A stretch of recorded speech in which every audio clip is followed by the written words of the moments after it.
Hello. Welcome to the third game tonight of our Black History Month Harlem Renaissance Forever event. This year, we are raising funds on Tiltify for the Lavender Rights Project.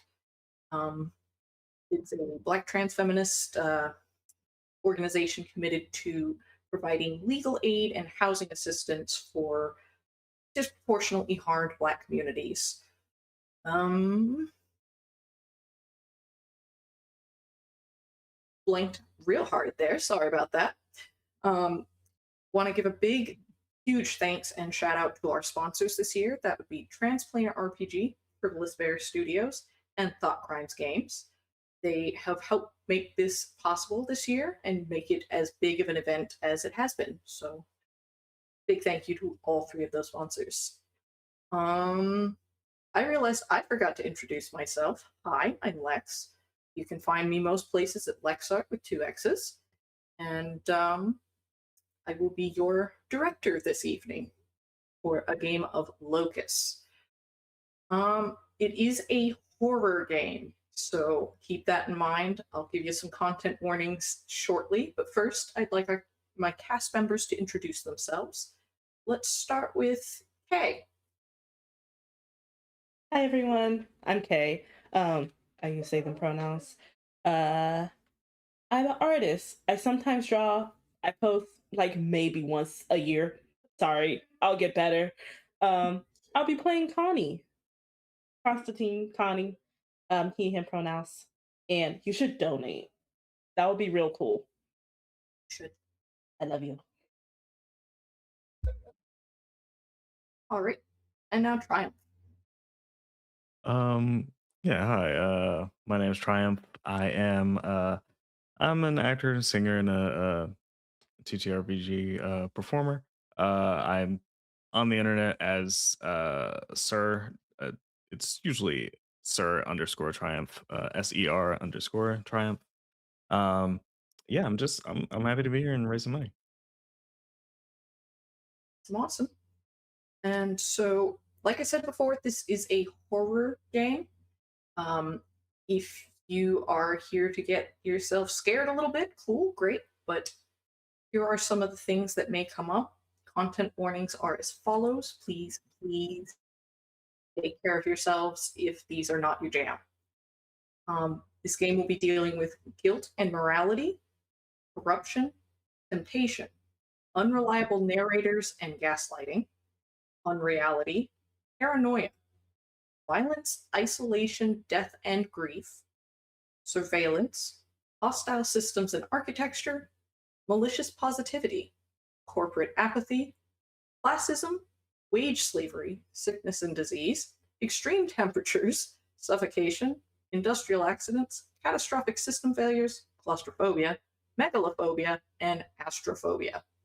We are in space in this game. There will be very many descriptions of that vastness. So please, like I said, take care of yourselves. We don't want you to be upset, hurt, and any of that.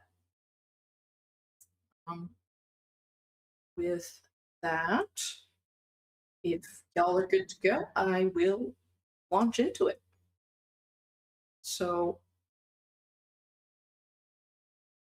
to set the scene, we are aboard the civilian interstellar vessel, the Second Dawn. It is a large city ship, a vessel designed to take an entire couple 100,000 group of people from one point to another, in this case from Earth to a as of yet identified home in the Greater Magellanic Cloud. That is considerable distance across the deep space lanes that are relatively unexplored. People don't tend to go there unless they don't really have another choice. But with hope in your guys' hearts and possibility of new lives, people have pinned everything on boarding this vessel and going. To preserve the lives of its wards, the Second Dawn maintains more of a skeleton crew the majority of the trip. It's going to be a long one. You both knew this when you boarded. Um, one of you, in fact, Connie, you were told, hey, I know you signed up to be a teacher, and we're going to need those. You're going to spend the majority of the trip in stasis. We won't be waking you up until we're much closer to the destination, probably about a year out. That way you can get acclimated, we can get everything in order, figure out who needs to be doing what works. And so you were put into your particular pod. It's not comfortable, it's really tight. It's to save space and save resources. You're just kind of crammed into what is effectively a big bobsled, for lack of a better word. That's just a big tube that you can fit one person into. So that is where you started your journey after your initial rundown of, hi, welcome to the Second Dawn, the first and foremost of its kind, and the usual hype. Ezzy, you are actually part of the crew that is operating the vessel in between leaving and reaching its destination. Since so much of it is automated, the majority of it is pretty quiet. You're literally there to make sure that systems run the way they're supposed to and don't have hiccups when there's like a time change or something. You serve in the Transportation and Logistics Division, which sets pretty much at the fore and bottommost levels of the vessel. It's a large site. It's made up of the logistics hub, which is your office space, lots of cubicles and desks, couple workshop type spaces, access to a lot of the system's computers, and other things that make sure that the vessel runs resource wise. The other portion of it is kind of a hangar of sorts. It's where the ship's mag line trams run out of. So the maintenance bay is there, all of these different materials, machine parts, the works, just to make sure that the transportation is up to snuff. Now, this vessel uses these lines to serve as, well, eventually public transportation, but while you're en route, it's just been crews going point A to point B, and usually it's crews going from their site to the atrium in the helms section, because theirs is the nicest. So you've gone through 6 of these vigils, which is what a shift is called, more or less. Each of these takes about 3 months, split into 3 smaller shifts. Is Hezi more of a morning, mid-shift, or night shift kind of guy? If he has the choice, it would be a mid shift. Okay. Then, yeah, 6 mid shifts have come and gone. No fuss, no trouble. And you are slated to be woke up for your 7th today, actually. Now, the way this usually runs is you hear the hiss of your stasis pod. You feel, the kind of numb, tingling sensation of your fingers and toes coming back online first. And that sensation just kind of travels up throughout your whole body as you are revived. That usually lasts about anyways from a minute to 5 minutes. Unlike normal, instead of being greeted by a couple of people milling about going, oh, hey, Hezi, how you doing? Can you feel your hands yet? Or, yeah, I'm ready to go and hop in that tube. So once you're out of it, please quickly move along. I'd like to go to sleep. There's none of that. Nobody is waiting for you when your stasis pod activates and lets you out. You hear the usual chime from the ship's civil artifice array, the AI that kind of smooths over the interface between y'all and the actual ship. And she chimes her usual warm, kind of marimba sounding ding dong of welcome back to wakefulness. Transportation engineer, Hezi. This will be Vigil 7 of. And then she cuts out briefly. Welcome back to wakefulness. While you await the rest of your shift. And her voice is not usually so clipped. It's as if something is interfering with the communications. Whatever she says next is a bit muted, garbled. Can't quite make it out. And then that chime happens again. The usual indicator that she has finished her wake up spiel and you are free to move about the cabin.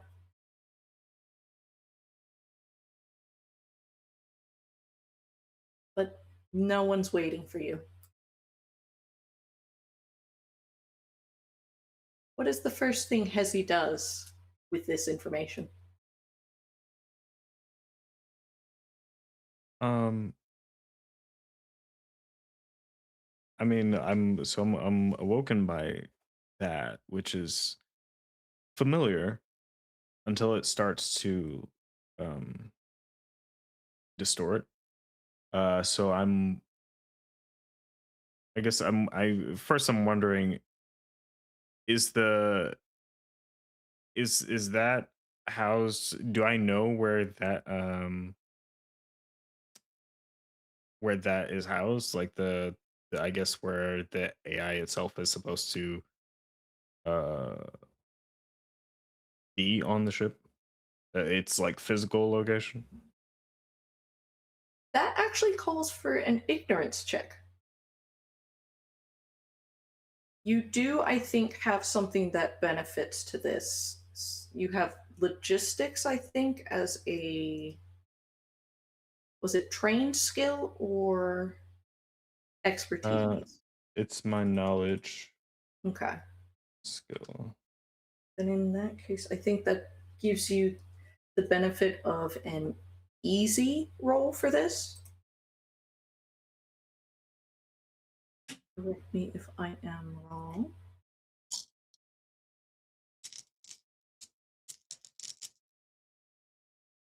Sorry, no, you treat ignorance as 1 for checks relating to this.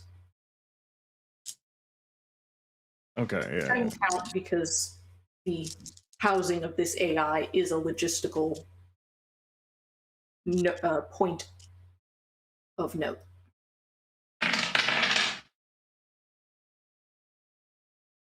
Um, that's 2 4s and a 3. All right. All of those are greater than the attribute that you roll them against. So even if it were hard, you would have succeeded. But it's not hard because this is something that has been gone over before. It's just a little bit fuzzy for a moment, and then you remember, yes, right. Auspice physical housing is split between 3 locations. The actual server itself is somewhere near the center of the ship, in and amongst where the VIP stasis pods are held, on account of both benefit from the enhanced cryo shielding that surrounds them. The power unit for Auspice is somewhere in engineering/integrations.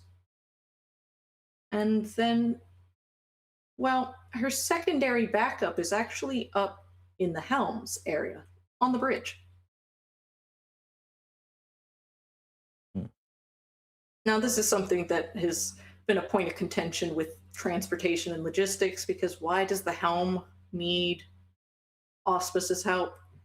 Y'all are the ones doing all the resource management. You kind of need the extra aid. But you didn't get to make those decisions when the ship was built.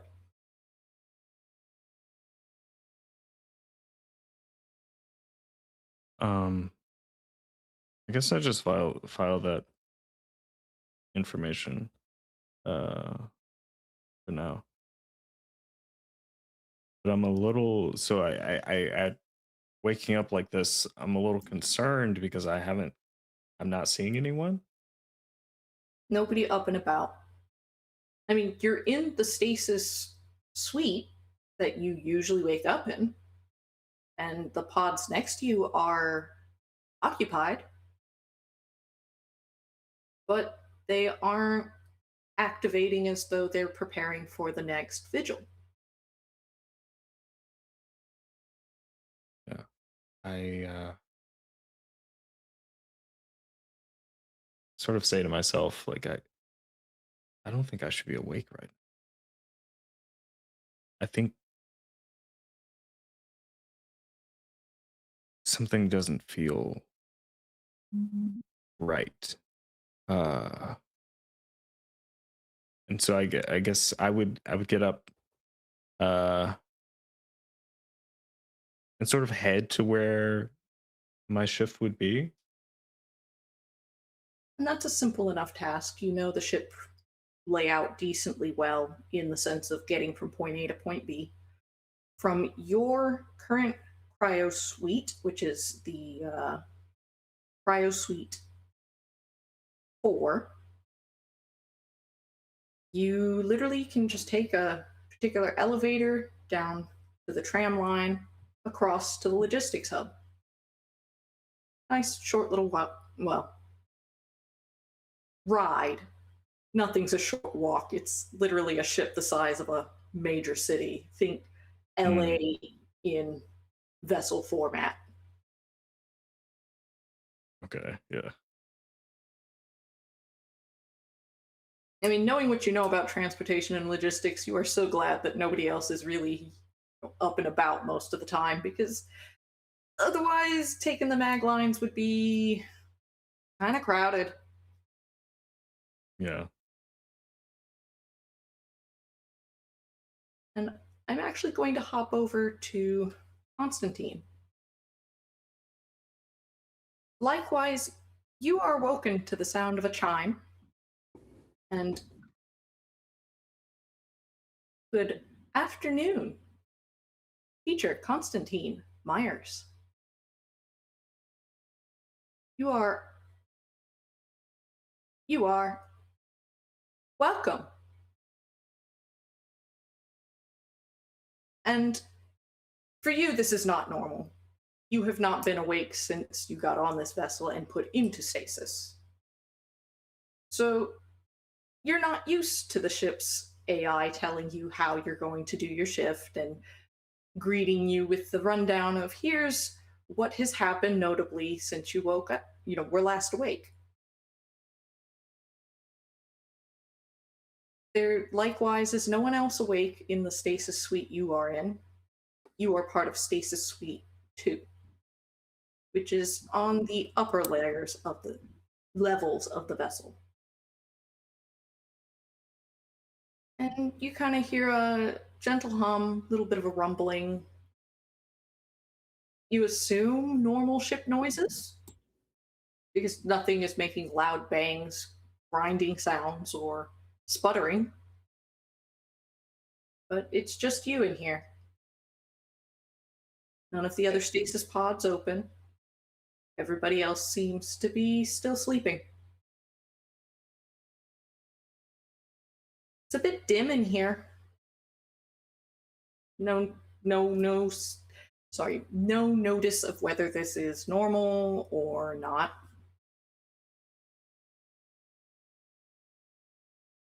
And the only area that is well lit is the exit, which appears to lead towards some kind of elevator system. What does Connie do with this information on waking up? Uh, I think he's just a little confused. Just kind of like he knows he shouldn't be awake. Like he kind of remembers the whole spiel of this, like definitely too early, but I'm here. I think the first thing he will go do is like go check the other pods. Okay. Are we just looking into them, or are you looking at, or trying to look at any of like the console data, or I how are we think going about this? I think he's just trying to be like he wants to figure out if anybody else is near waking up or if what happened is a complete and total accident. Okay, that's fair. That's fair. I think that calls for. I want to say ignorance off the top of my head, but I think it might actually be.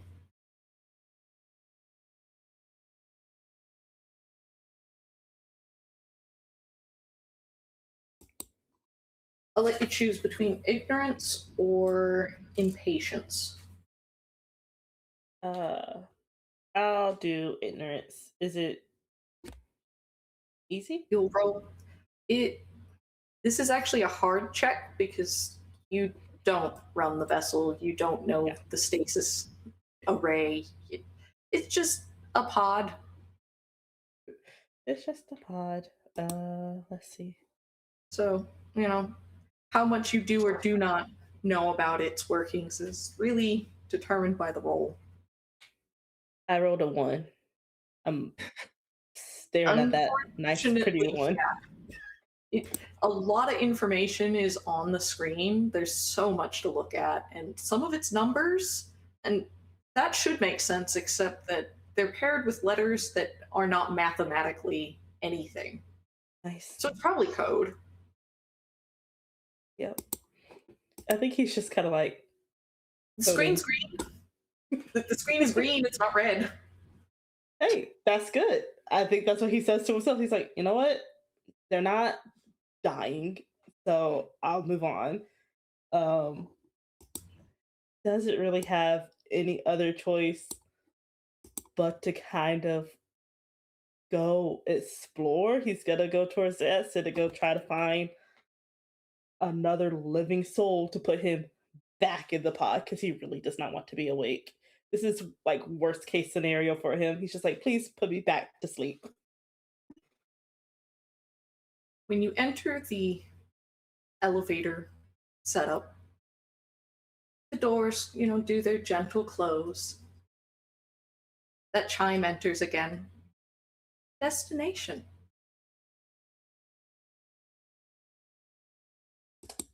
Hmm, that's a good question. Uh, I'm guessing he would have kind of no idea where to go. He's does it have like a console where he can kind of like pick and choose? There is a sort of map, setup, but it's not exactly a touch screen. It's like it glows, it tells you where you are, and you are in Stasis Suite 2.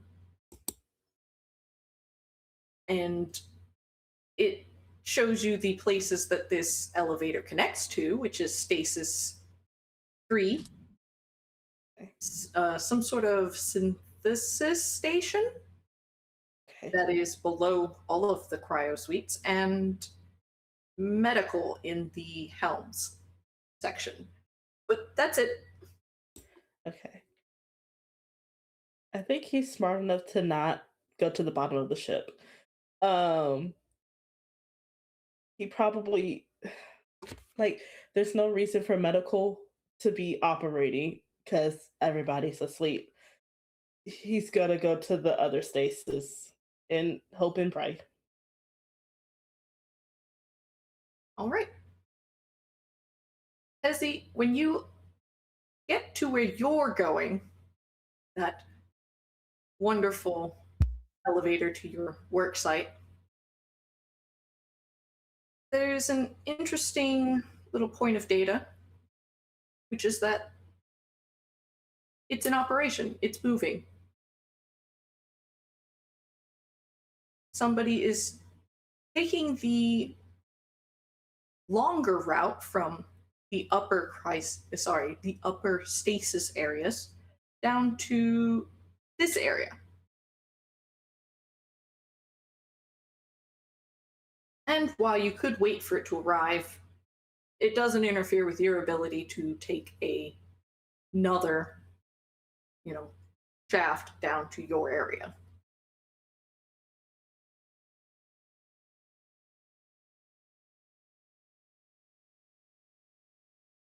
Um, it. I guess. Does it seem like it's coming to where I am in that moment, or is Yes. it going? Okay. It'll take it maybe 5 minutes, but it will get there.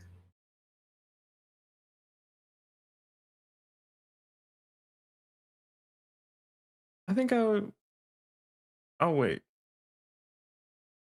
Yeah, I'll wait because if someone's moving around in the ship, then they're supposed to be awake. They're probably uh, it's probably somebody either coming to wake someone up or something like that. So I'll just wait.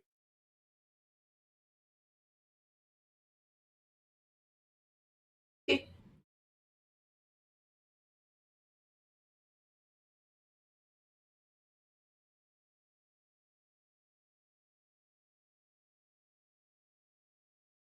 I'm sorry. Okay, that one roll was just. You know what? It's right. It's so right. The last game I played, I kept rolling bad. This game, I'm gonna roll bad. It's fine. You don't know that. It could go fine. No, I think my characters are like, I've designed you to be so good at these specific things, and then they can do those specific things and they roll terribly. I'm like, oh,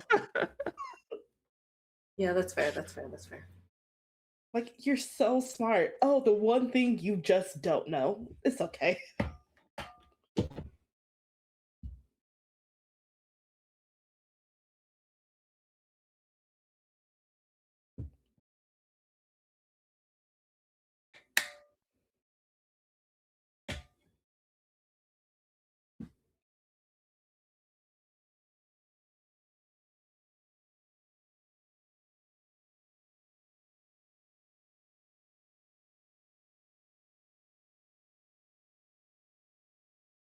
Right.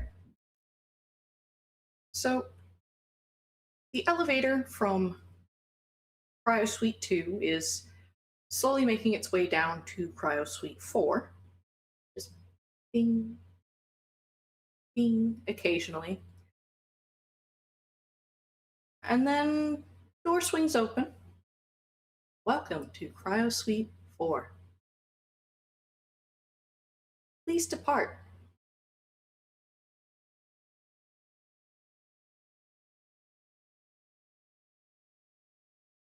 The door opens.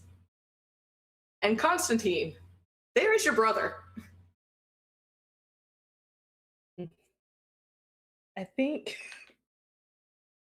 there's a moment of just like kind of you're like, oh my god, I haven't seen you forever. To what are you doing here? To I'm not dealing with this. And then he like very like you can see him just be like, I'm gonna go look at something else right now. He does not want to deal with this. He's like, this is just kind of too much. Because he doesn't even remember his brother getting on the ship. Like he remembers, oh yeah, I boarded the ship.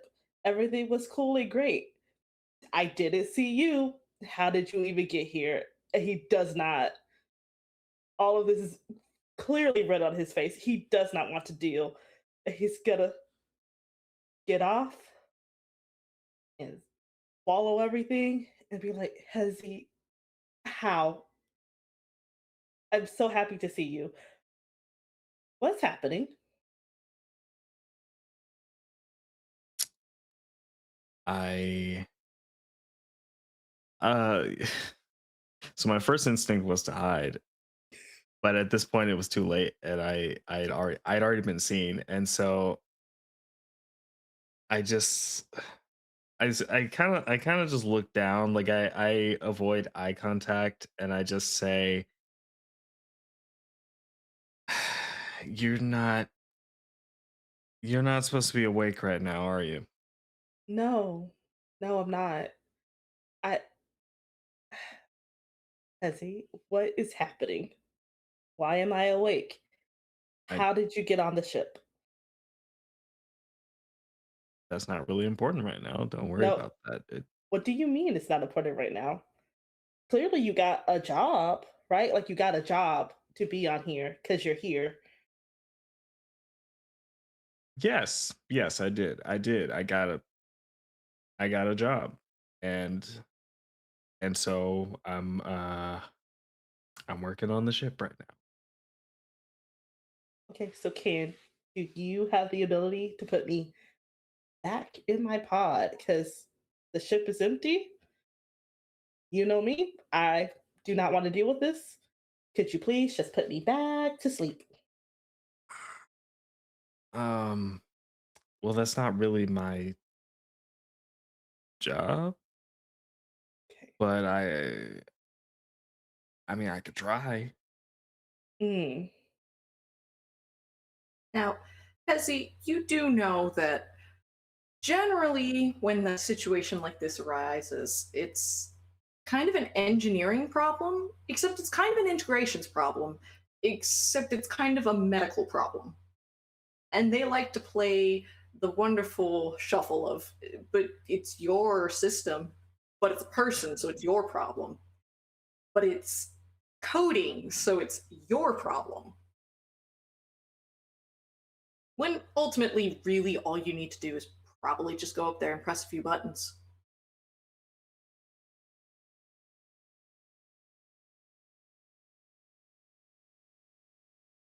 But you I could try to call somebody to do their job. I'll try to call somebody. I'm not I really don't want to deal with this. Uh I assume there's some kind of like communication. Oh yeah, yep. Every um area of the vessel has some kind of communications line within like the very most is like a 5 minute walk from where you're standing to where it's hooked in. okay. So yeah, I'm gonna just go to the nearest like uh I don't know what a phone. I'm just gonna call it a phone for now. I'm just gonna go to the nearest one, and I'm sure there's just like a standard code for. Yep, you uh, you can literally just be like, "Hi, this is me calling up to whichever one you choose to call to," and usually somebody will pick up. Usually. Sure. I mean, I guess I would reach out to like. I mean, any any of the three. I guess. I could call engineering. I would assume someone would be there because the ship needs to stay running. Yes. So yeah, I would call engineering. All right. So you give engineering a call, and you get the response: Engineering 632. Who is this? Who's in stasis right now? Engineering. This is Ezzy from transportation logistics. Hezzy.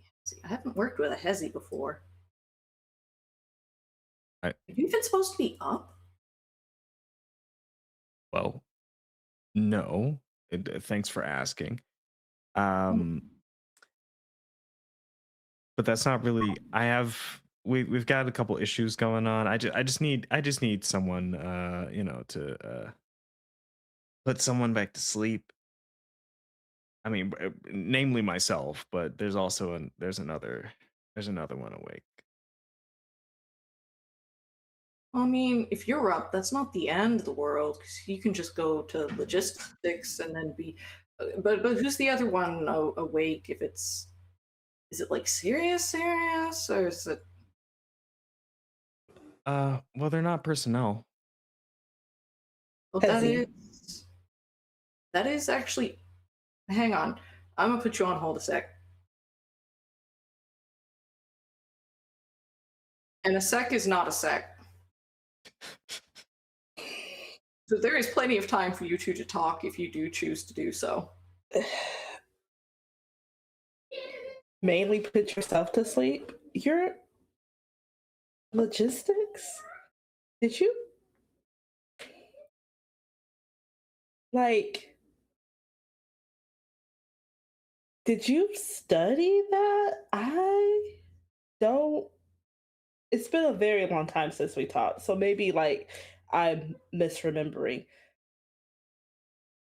Do Do you remember? Uh, Not even 5 minutes ago when I said not to worry about it. This is what I was talking about. Don't you don't? I Honestly, know. Okay, I Why? know. Why would you do that? You're in charge of keeping people alive. This was not a good choice. Are you implying I'm not good at keeping people alive? Dude, I haven't seen you in years. I didn't know if you were alive. So, like, over Okay. under, not that sure. Okay, that all right. No, that's it's fair, but that kind of hurts a little bit.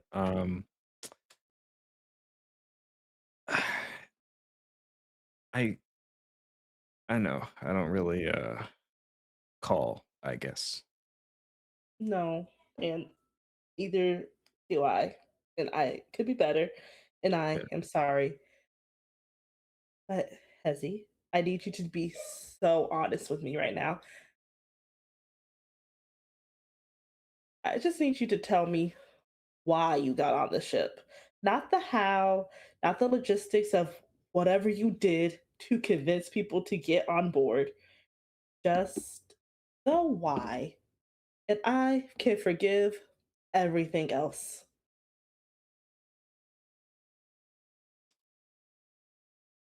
Well, uh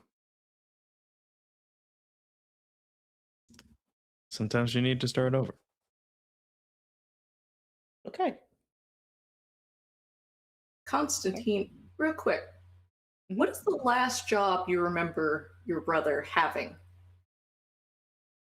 Last job?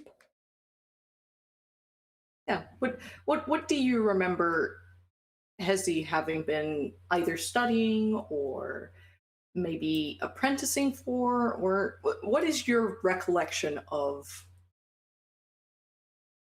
I don't know. It's been years. So I probably just would have like r- probably like cognizantly remember it's like him as a teen and like working some fast food job and like knowing that's completely wrong. Like working like a beginner job and being like, no, he's moved on from that. And like try to conjure something, but then kind of realizing that I don't really know because I was too busy doing other things, like being an adult while not an adult. Like trying to kind of pick up slack somewhere else. And so maybe I have not paid as close attention to my brother as I should have to know exactly where he went to school and the things that he has done. And that's fair. As this realization is hitting you, you could swear for a moment that you hear the sound of small pattering feet and giggling children. Mm. And I'm going to need you to make me a stress check. Okay. Because you know for a fact you're not supposed to be hearing any children. At all. You will be making this check against your either temper or cowardice attribute.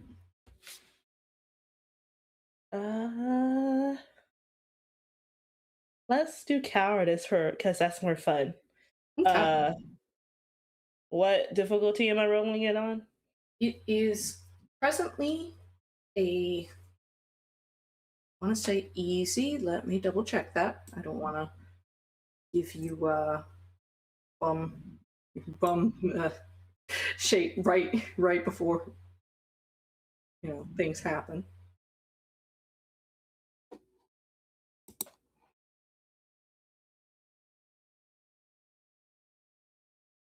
No, this is an easy one. Easy. Wait. I guess this doesn't. No, I'll use cowardice. Why not? Use the worst stat. Oh, a 5. All right. Very nice. You just barely make it. I'm right there. Just barely make it. But it doesn't rattle you as much as you thought it might. There's that brief moment of, did I? No. That's just be, no. That would be insane. I'm fine. I heard nothing. Now, Hezi, when it came time for you to have answered Connie's question, the how, why did you get aboard the vessel? Very briefly, you had noted almost a kind of spark from one of the pods closest to you, and a sort of unsettling hiss and release of steam from one across the room. But when you look at them more closely, no, they're functioning fine. They're operating as normal. There's no reason to have had the thought of that. I don't know why that would have been on your mind. Maybe the light's playing trick on you. But you also need to make me a stress check.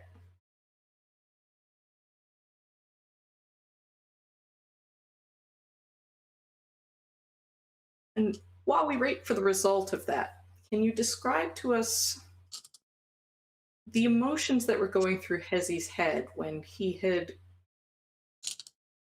decided to do the incident that now has become his haunt?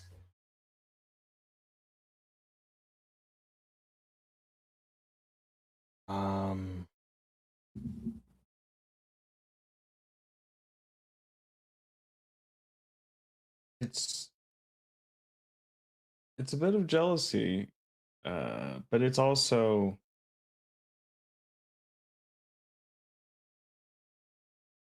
there's like a wave of entitlement, I guess. Sort of like, Maybe a sense of, I deserve this. yes, It should be me. it should be me. And now it will be me. A sense of resolve. Okay.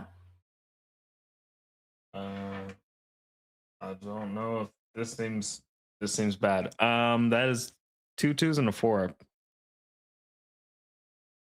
And is this against your temper or against your repulsion? I will leave that up to you, whichever you would prefer. I'll take I'll take temper. I feel like that's probably a failure. I'll take the temper. Yep, that most certainly is a failure. Okay. That was a hard check, I'm sorry to say. Oh God. Okay. Yeah. So, you have a moment of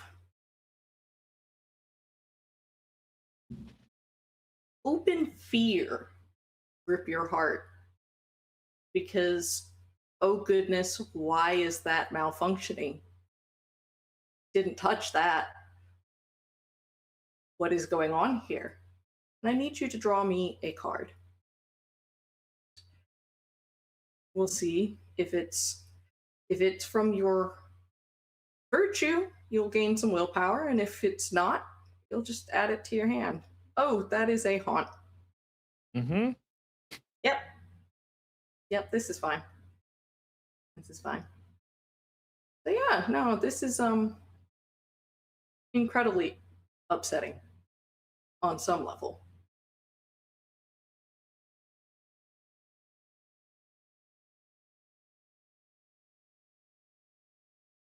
Has he like visibly upset, or is this just like an eternal little? Oh no.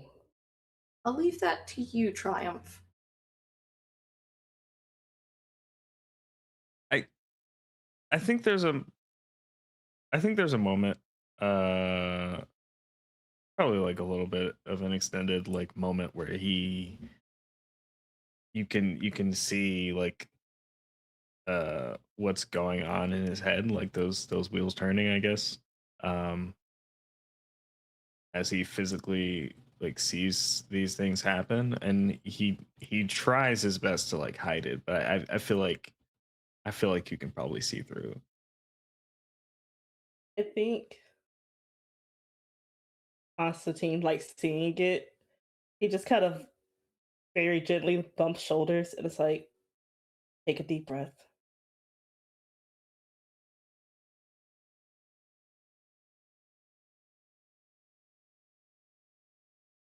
All right. We're okay. I'm sorry. Genuinely. I should not have reacted the way I did. It's I don't think you really have anything to be uh sorry about. It's, you know, family, right? Yeah. Yeah. Bing bong. Crewman. Crewman. Crewman. And then it cuts out again. And something else crackles over the PA system in here. Systems engineer Yamaki to stasis 4? Who's down there?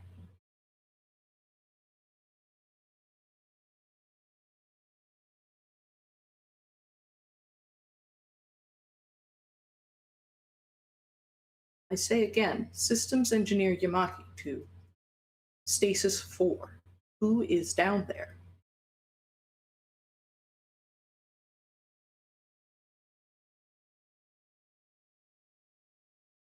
Um this is a PA system, so we can't like actually. Sorry, I say PA system. It's the communications, the phone system. Oh, It's got okay. you can do an all call to a location where you call them. They'll anyone in the room will hear you, and all you Okay. got to do to answer is pick up the phone and. Okay, well then, yeah, in that case I'm gonna pick it up. Um systems engineer, this is Hezi with transportation and logistics. Let's see. One moment. Vigil 7. 7. Why Are are we not on Vigil 7 yet?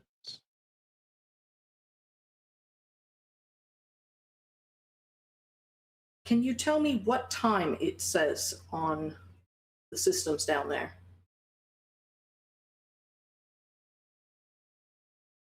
Uh, what time does it say? The time you see matches with it being time for you to be awake. It says It says it's time for me to be awake. We should be in Vigil 7 right now.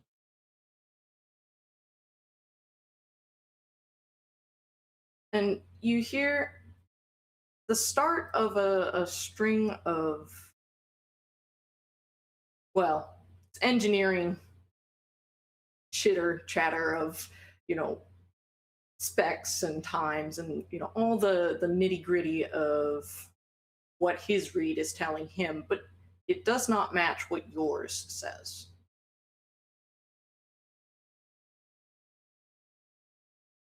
And before you can quite interrupt him to correct him, a different voice cuts through. And it kind of whispers. And it says, "Oh, Hesse. Oh, Hesse."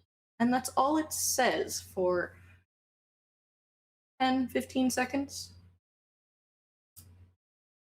This is not a voice you recognize. And Constantine, you do hear it as well.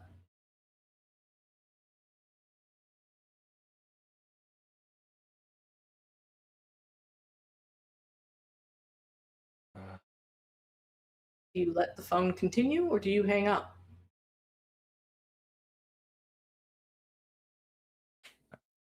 I think when I hear that, I think I hang up because I'm not sure where it came from. All right. And with that, no, we're not quite there yet. So you've been called by engineering. You've been called by an unknown voice. And thus far, no one has gotten you any closer to putting Constantine or yourself back into stasis.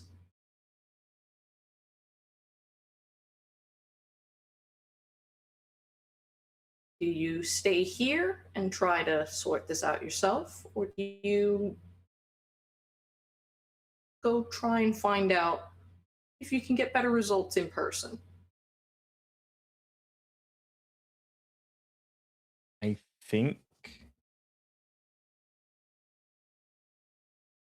maybe it would be better if we just went up there and talked to them.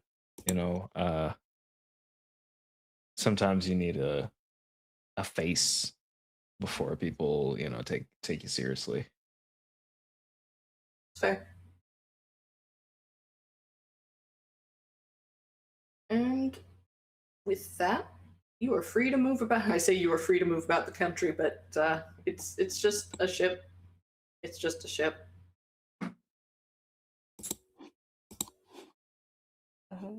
World is your oyster.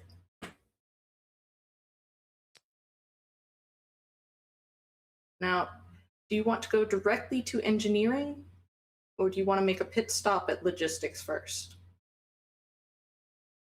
Because as it stands, you have your credentials with you, but you don't have any of your equipment. Hmm. Rather, I should say you have your personal effects with you. Any of your work site equipment is there.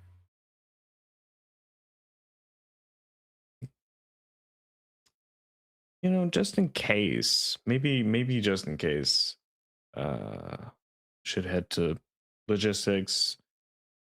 Maybe there's somebody there. If not, I can just grab my stuff and then we can head over because this is not entirely sure what's going on right now. I mean, you would know better than me, so I am just going to follow Hezzy. All right. Getting back into that elevator, heading down to where the tram line next to logistics. It goes, hums quietly as it does. All standard, all normal. Ding dong when you get to your destination. And when it opens up, there before you is the transportation, you know, tram line. This particular, you know, station is all systems normal, except that the tram is not there. It's about halfway down the track and just sitting there. Console on this end says green. Good to go. No blockages, nothing wrong, nothing amiss, but sure enough, there it is, just sitting there, halfway down the track, and not doing what it's supposed to be. Now, this isn't the end of the world. There are walking paths between all locations. They run directly below the mag line, so it's literally just walk down a set of stairs and keep walking. You'll get to where you're going, but gosh, this should be a 5 minute, if that, ride from the cryo suites to logistics, and you're now looking at a 10 to 15 minute walk.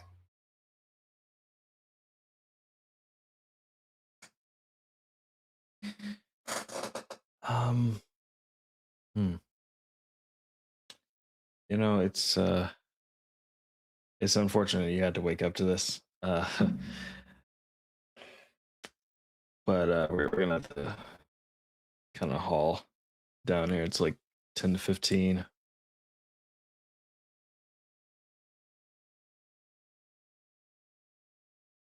I think there's a look. There's like a look on Constantine's face where you can kind of see like the internal dialogue of, is this crap really that important? And what comes out of his mouth is just, I'm going, all right, if you say it's important, let's get to walking.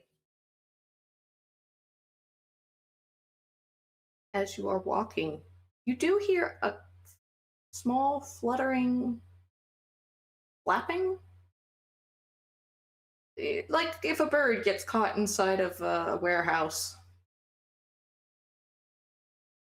But the only birds that should be on this vessel should be in botanical or the labs.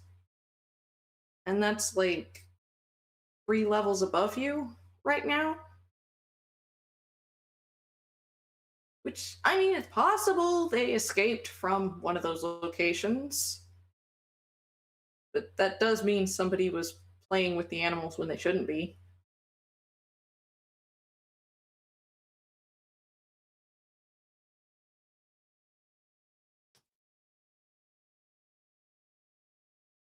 I I have this feeling that like someone's doing things they weren't supposed to be doing, and now everything's just going wrong.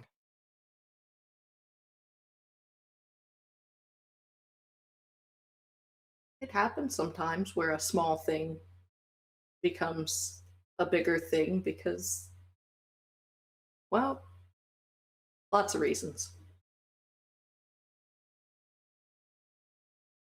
And Constantine, very briefly, you see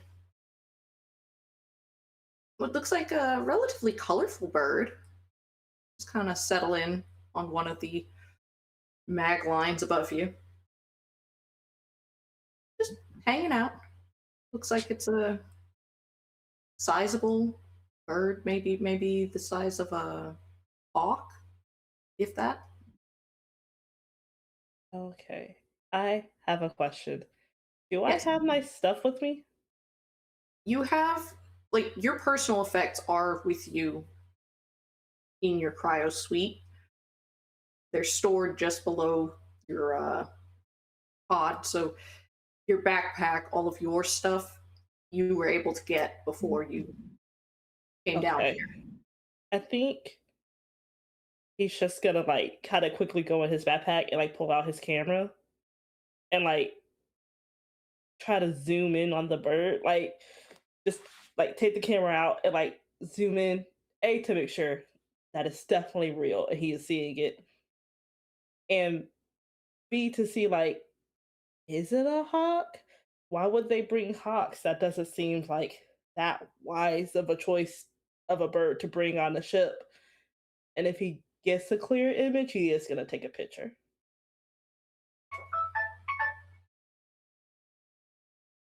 So, two things happen. You zoom in, you snap that picture, roll me carelessness, Cool. and you get to roll it one thing lower. It would usually be a medium. You're using an item here that makes it slightly easier. So it is now easy difficulty. And yeah, we'll see how that goes. Barely made it again. But you did make it. This is in fact not a hawk. It almost looks like a very small harpy eagle. Harpy eagle. Those are big, and this is not. They're huge. Like Huge, they huge. they could take a person if they like a small child. If they really wanted to, they could carry a small child. But this is not that, except it looks like that. And looking through your camera, it says that. And the Polaroid pops out. You give it a good shake. It looks like what it looks like. And I'm going to need you both to draw a card because an hour of in-game time has passed.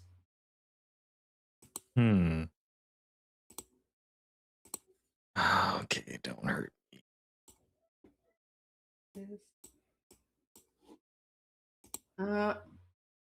Bonnie, you get to take 3 willpower points I can't. and discard that club. That also looks like a club, so Hezi, you get to do the same. Power.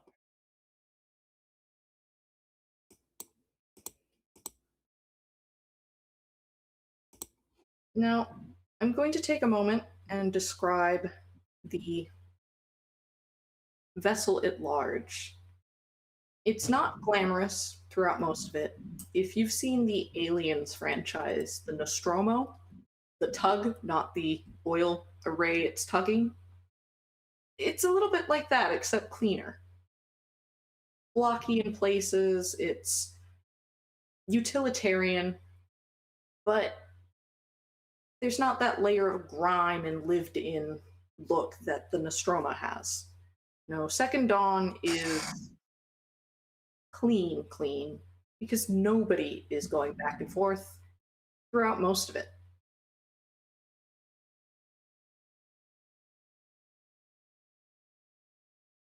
And so as you're walking along, and you suddenly start noting an interesting kind of reddish rust almost on some of the walk path and the line above.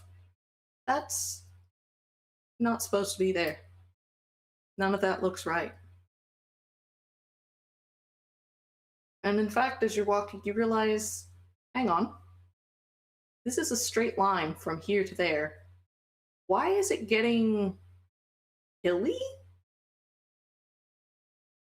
Your calves burn like you've been walking uphill, but that shouldn't be physically possible.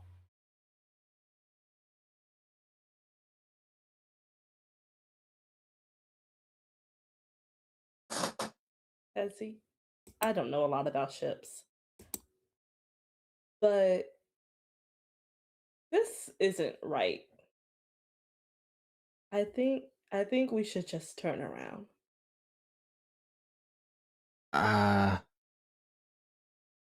mean, If you tell me what you need is super important, I will stick by you.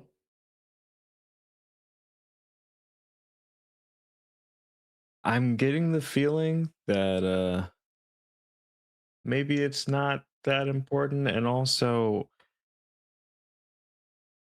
we've been here a little bit longer than I expected. So maybe we should just go back. Okay. As we're like kind of turning around and walking back, is there like a clear now he's just kind of using the camera to like not necessarily take pictures, but for the zoom to like he's just trying to get a bead on the surroundings. Like, what's happening here? Is that really rust or is that a different thing? And he's just kind of like using it to kind of scan and be have a little bit more situational awareness. All right. So you hear a click as though a camera has, a camera shutter has closed. You know you haven't clicked yours. Roll me a carelessness or a ignorance, whichever you would prefer. It is it is at a medium as opposed to a hard because you are using the camera to assist. Okay.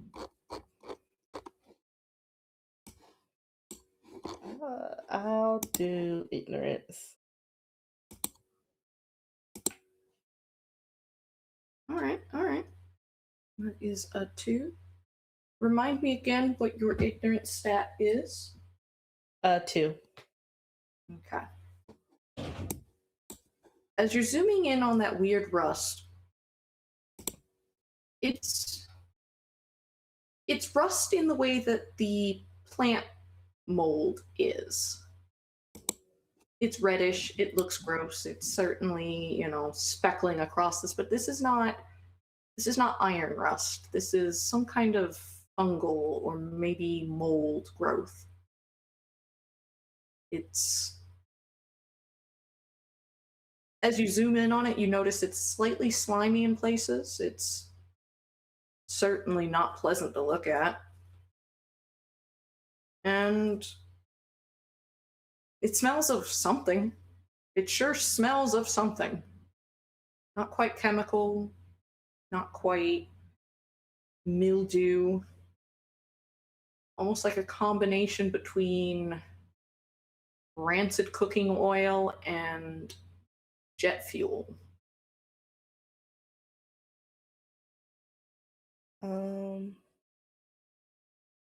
It makes your skin crawl just looking at it. And as you look at it long enough, it almost seems to twitch in your direction. Nope. He says nothing because he's not trying to like he doesn't know if it's real or if it's just his mind, but he does just start walking a little faster. That was enough to be like, I don't trust that. And like hearing the camera go off and not seeing Hezi react to any of this, he's just like, I don't know if it's me. Hezi, you certainly also heard the click. The click that, on the one hand, your cousin literally has a Polaroid in hand. That of itself isn't concerning. Except that it came from above you. Thank you. Yeah, he just starts walking faster. Does And nothing. It just starts walking faster. Do either of you elect to look up? I'll look up. I'll look up. So that bird you saw before is watching you. No, thank you. And the further you walk away, the more it, turns to look at you. It doesn't turn its body, just its head. And it just turns to look at you. And if you reach a point that it has to turn around to look at you, like an owl, it just turns its head. Which it shouldn't do. It can't do that. I want to be very clear that I never looked at this thing. I am not going to look at this thing. This is fine. You didn't look at the rust either, did you? No, I noticed Connie walk faster, and I said, "Oh, hey man, we don't like. There's no rush. We don't have to go that Oh, fast." But I start picking up pace to like catch up. again, Connie Okay, is just like, I'm not dealing with this. hey, I need you to roll me a stress check. Again. Okay. This is actually going to be a hard, difficult, That's so or fair. sorry, not hard, medium, medium. Don't roll hard. Okay. What am I rolling it? Cowardice or You, you are actually rolling impatience. oh, I can do that. Look, I'm okay. Yeah, yeah. So you are still presently just uneasy. Just uneasy. This is fine. This is fine. That was so much internal confidence. He's just like he does not really want to like scare his brother, so he's just kind of like, I am going to hold all the information I have into my chest, but I will move faster just so he knows we have to get out of Dodge. I almost would say that that is an act of community, sparing your brother the fear that you just experienced. So, yeah, yeah, you can actually discard one of those cards you got. Goodbye. Goodbye card. All right. And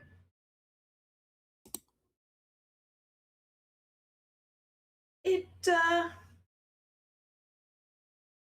it's fine and all, right? It's fine. We're good. Hezzy, do me a favor. Roll me roll me a medium clumsiness check.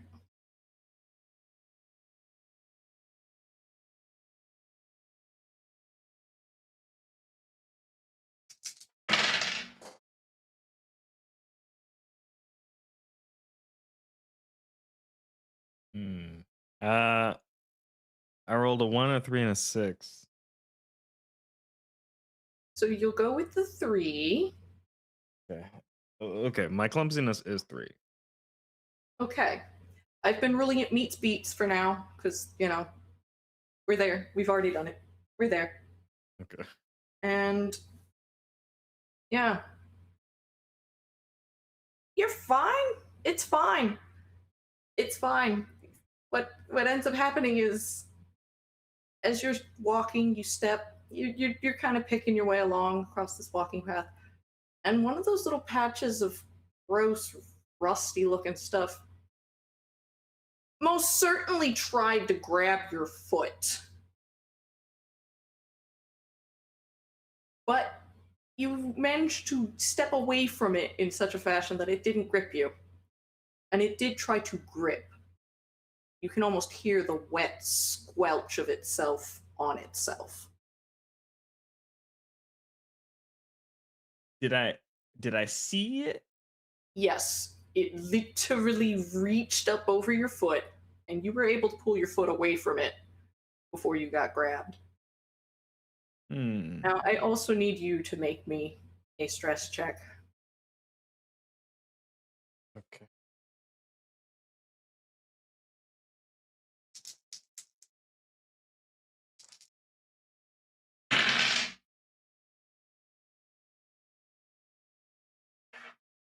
I need to go digital. These are not rolling well. That's a 1, a 2, and a 4. Right. That's That okay. was a medium check against your, we will say,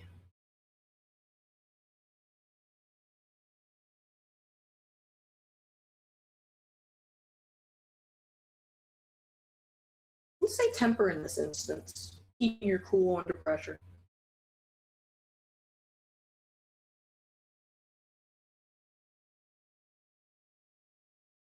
And sorry, can you remind me what that was? It was a one, a what, Anna? A 2, a 1, a 2, and a 4. Okay. Unfortunately, that 2 is a failure. You upgrade to the next layer of Oh. stress. What that means is for any time that you decide to spend willpower to re-roll, you may now only re-roll up to 2 dice, as opposed to all 3. Oh, okay. You would have to spend an additional point to roll another. Because you can spend that willpower as much as you want to re-roll as many of those dice as you want, but But yeah. You managed to avoid this for now. I mean, 2 interesting things happen. Firstly being that you avoid getting grabbed by what should have just been rust. This very smelly stuff. And you're able to continue walking along. You hear that click again, and then another click. And then a third.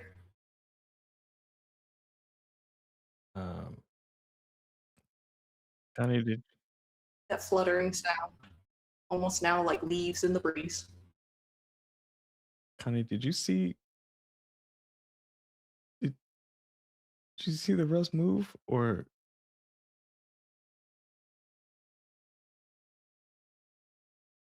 Let's see. There's a lot of weird things happening right now. That bird, I'm pretty sure, is definitely following us. I do not want to look back. I did see the rust move a little while earlier. It it went towards me, and I said no. And distracting that it tried to do something to you. So this is what we're gonna do. We're gonna walk real fast, and we're not gonna look at anything. Our Yep, eyes are you're right. forward. I just need you to be as close to me as you can without us becoming one person. We Yeah, are no, that's getting out of that's Dodge. fair. All Yeah. right. So, for the audience's sake, I'm going to peel back the curtain a little bit. We are entering a conflict. Because you have found a monster, technically 2, and you want to leave and they don't want you to leave. So, what that means is we are going to roll initiative. Now, initiative is a flat roll. You're just rolling the 3d6 and comparing each to your, gosh, what is it? Clumsiness or carelessness? Sorry. You're rolling 3d6, get the total of that, and then you're subtracting your carelessness.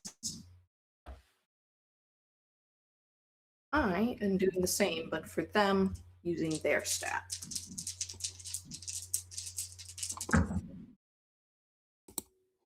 And 11.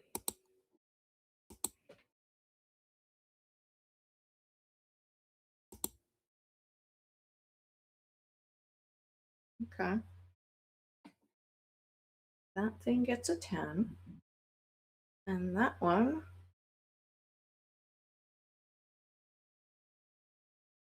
gets also an 11. All right. So, the order of this was that. What was your roll, Triumph? It was 9. Ooh. So, the one that gets to go first, and going in player favor, is Constantine. You can make 1 action per turn in a conflict. Those actions include attacking, which, I mean, moving, which, includes moving up to 5 meters in a direction, or hindering the movement of other things if you choose to do so. Defending, and 2 other things that I'm blanking on. But I'm blanking on them because they're not super important at this moment. Hiding is the other one, and miscellaneous actions, which, I mean, there's nowhere to hide. You're on an exposed walking path. There's nowhere to hide.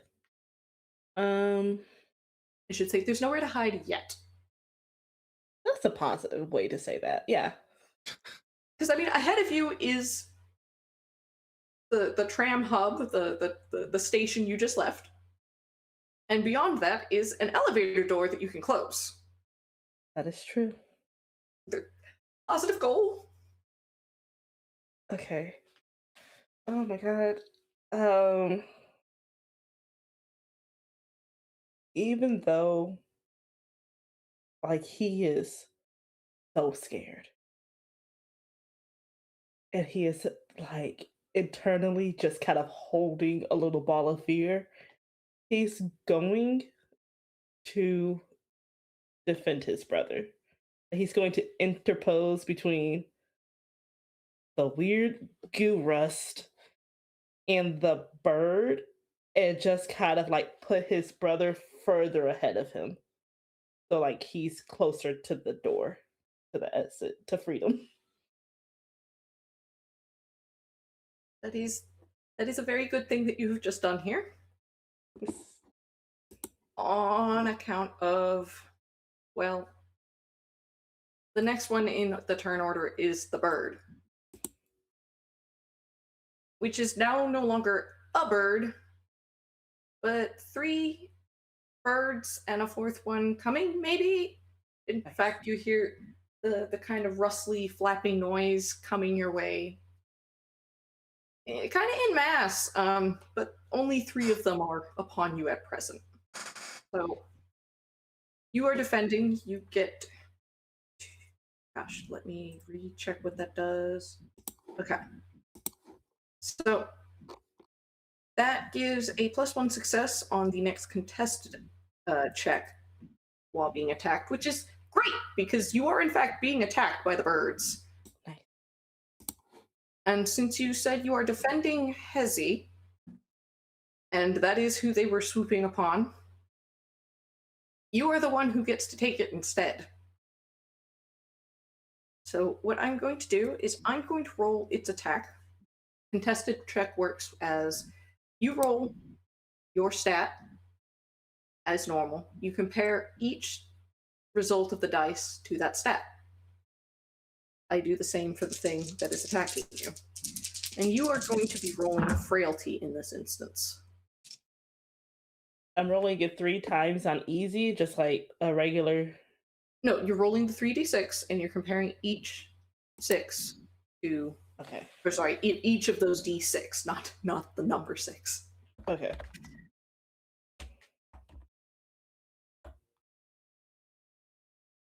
I have a 5, a 5, and a 4. Very nice, very nice.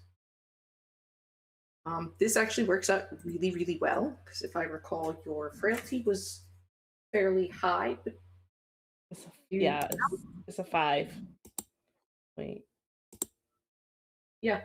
So because it is reduced by 1 for this test, on account of how this works, you actually have 3 successes. Yep. And I'm looking at the wrong monster stats. It has 1 success. So in this instance, you are the one who wins this contested check. It fails its attack. Nice. So instead of taking, like, it's biting you, it's scratching you, it's whacking you with its wings. And up close, you can see this is not a bird. This is not a natural thing. It looks as though it's made of tin foil and, like, maybe some chewing gum wrappers with, like, camera for eyes. Like, that is definitely a lens. This is not a bird. But it's not doing a whole lot on account of the valiant defense you're putting up. And that brings us to the Rust's turn. And it mostly just tries to like reach after y'all. You're moving so much faster than it, though. It really can't keep up. Like, I'm not gonna bother rolling for it. It cannot keep up with you all.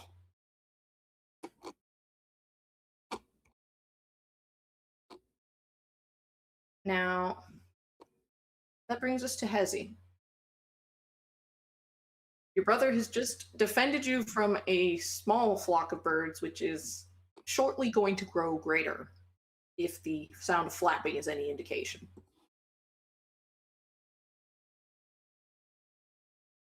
Um, Okay.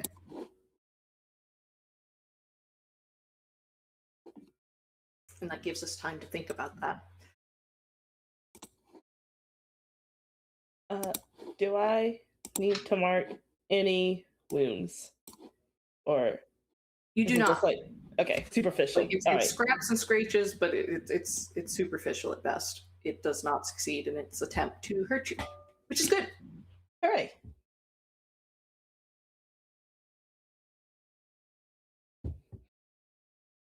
No, these two are going through it right now. This is not a good day. No, I'm sorry. I'm sorry. It's been such a rough day to wake up to. I can only promise that it will get worse from here. okay. I'm sorry. All right.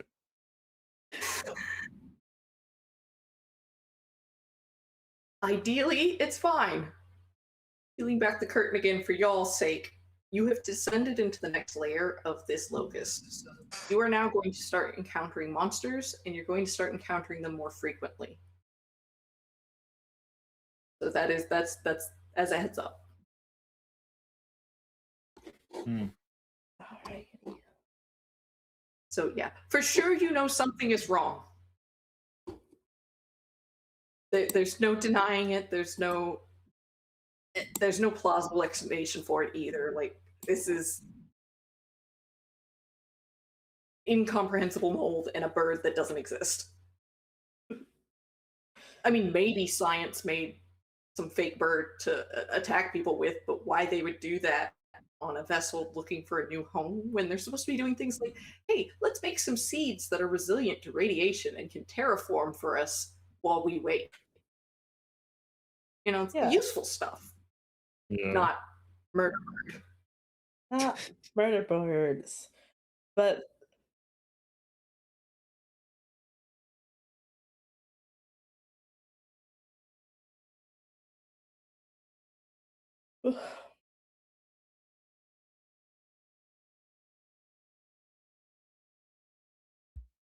So, yeah. Hezi, you are not being assaulted by bird because your cousin is presently engaged with a bird. Ahead of you is a way out.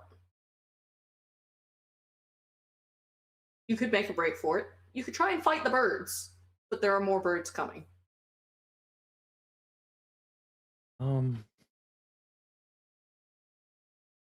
What all is in my repair kit? So, in your repair kit, it includes things like a pair of small bolt cutters. I say bolt cutters, they're not really properly bolt cutters, they're cable cutters. So they're designed to cut through things that are a little bit softer than steel. Things like aluminum, they get through fine. Certain alloys that the mag lines, their actual cable is made of, gets through just fine.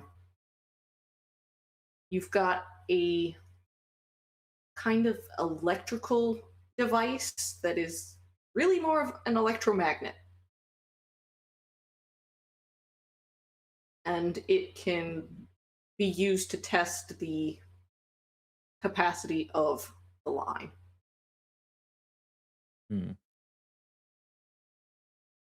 So could I try to cut through the bird? You could make an attempt to do so. I don't know how effective it'll be, but we're about to find out.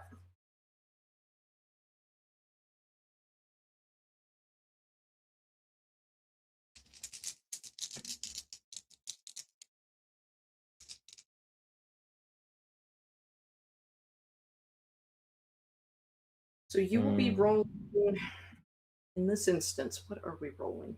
Making an attack. Let's say, you know what?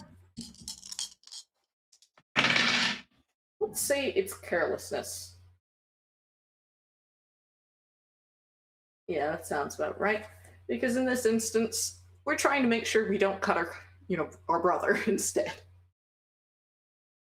Okay, yeah. All right. And you said it's 1 by 1?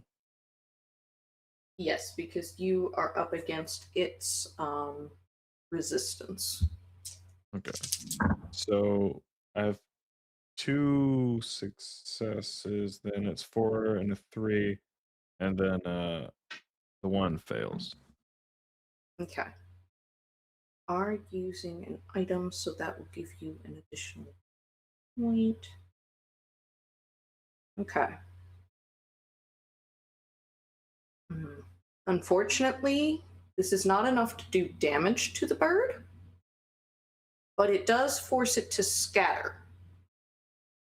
So you don't hit it or its buddies, but they have gotten away from you and your brother.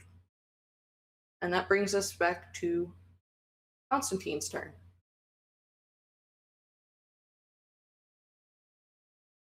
You are muted. I'm not anymore. If they have backed up, then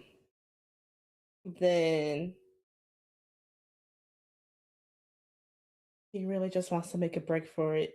But he also wants to keep defending his brother. I offer a compromise. A movement action can be used to hinder the movement of somebody else or provide a pathway for someone else to move. Okay. He's going to give what's better? I think he's going to give Hezi a clear shot to try to clear the path a little bit to get Okay. out. Now, how describe for me how this looks. Is Constantine continuing to swing on the birds? Is Constantine using an item to do this? Or is Constantine literally just throwing his body in the way and being like, go, I'll cover you? What does he have on him? I don't think all he has is what could kind of be useful is the camera, but it's a Polaroid, so it don't have flash on it. Oh wait, It does have flash. it does Probably. have flash, maybe, but he'll take out his cell phone. Hopefully, has some charge. And he's just gonna when you accidentally turn your flashlight on in a really dark space, and then you're just blinded for half a second, you're Yeah. just oh no. He's just gonna do that and really try to get the birds right where the camera, where the aperture Yeah. is, to try to kind of blind Just them. completely blinded. Yeah. Okay. Yeah. Actually, so two things happen. Roll me. You know what? Just for a laugh, roll me a cowardice. It is at easy. Sure, why not? I'm fine. Very nice. Very, very nice. Okay, not quite a crit, but that's okay. That's better than okay, actually. So, what happens is you whip out your flashlight. This goes off without a hitch. It goes off so well that the group of birds that is presently attacking you are literally, you've blinded them. You have burned their apertures.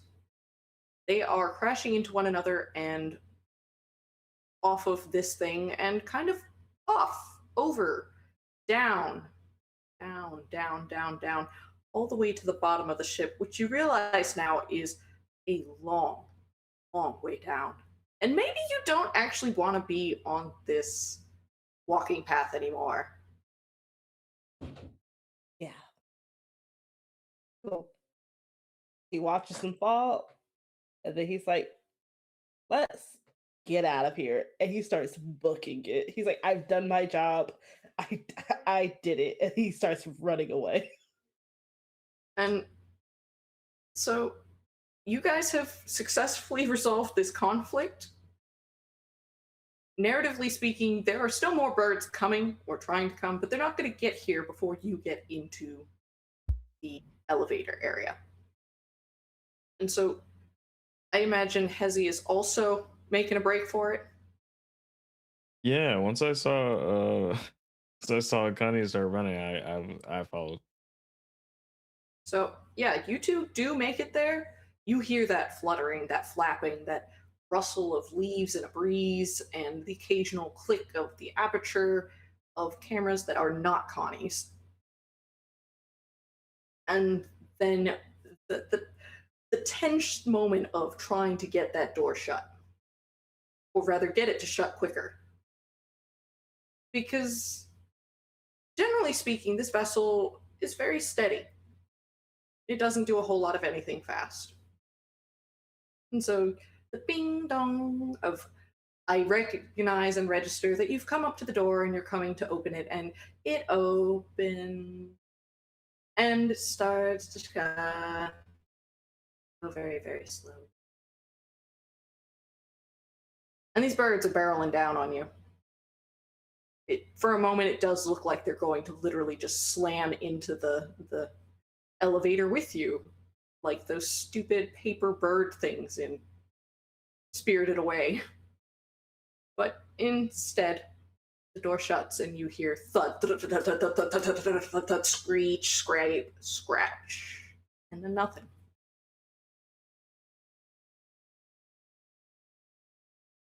And you have a moment to catch your breath, maybe calm down a little, and try to get your bearings on this very horrible, terrible, no good day.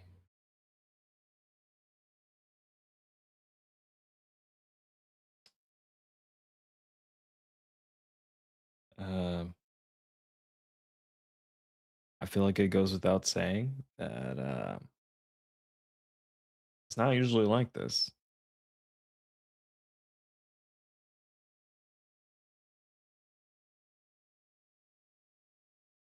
Connie is like, has kind of fully dissociated in only the way a teacher can.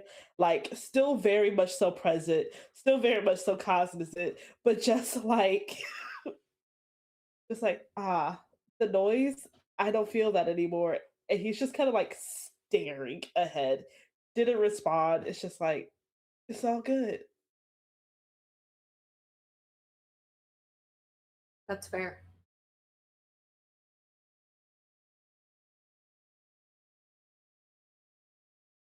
Um, so what do you want to do? Because I feel like I've made a few choices today, and they haven't panned out. So would you like to just? I mean, I could just try to put you back, to sleep. Uh,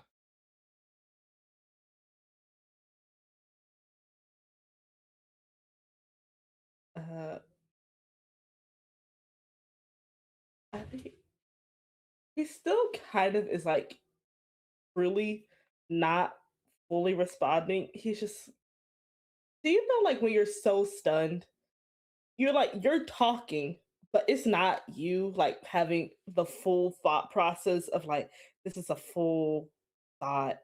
He's just kind of like, we need someone who knows what they're doing. We go to engineering, I guess, but I don't know if we should go there because there was that creepy voice on the phone, and I don't know what to do anymore.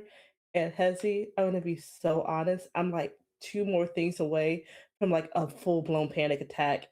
I cannot make a decision right now. I just need you to like take over for me for like a hot 5 minutes. Okay. That's no, that's I think that's fair. Uh all right. Let's head to engineering. Um the we know that the guy what oh god, what was his name? I couldn't even Systems to engineer Yamake. Yamake. Yeah, the engineer guy. He's supposed to be there so we could just go and maybe he knows what's going on. Um so yeah, let's just head over there and hopefully everything's working and there are no birds. No weird mold, rust, goop monster? Almost as if in response to hopefully everything is working, there is a slight shudder in the elevator, but it does continue on. And you make it back to, where you started. Or if you chose a different destination, upwards, one of them. Now, Hezi, you would know that there are three routes to engineering. One of them would be to take, you know, elevator up to one of the stasis suites, cross through the stasis suite, and another elevator or tram line up to engineering. You could also take the elevator all the way up to the Helms area and a tram line across to engineering. Or you could take the very roundabout route through some synthesis and fabrication suites, which are technically fairly, like, it's roundabout normally, but with everything being weird, might not be a bad idea.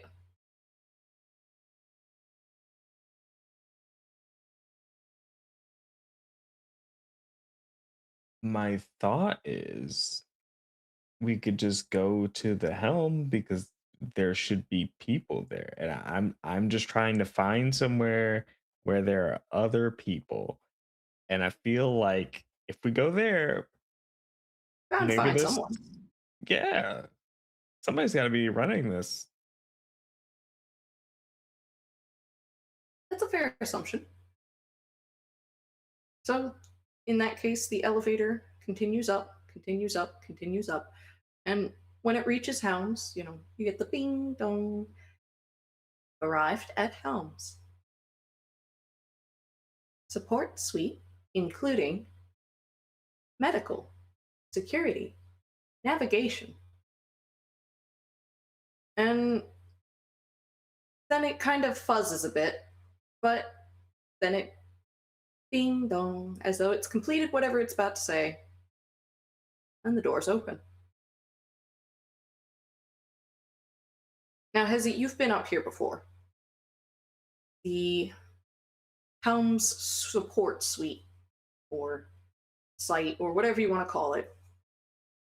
Elevators, when they bring you up here, literally opens up into a beautiful atrium that's got green space, plenty of nice, cute little trees, comforting, nature sounds and such. There aren't actual animals up here because that would be a waste of resources for this vessel, but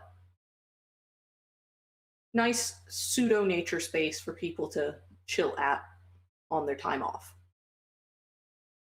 Off of this atrium are the medical suite at the back, and that's supported by a couple fabrication and synthesis units. The cafeteria to your left, and again, supported by fabrication and synthesis units because you're not actually cooking things here. You're just not. That would be a waste of fuel.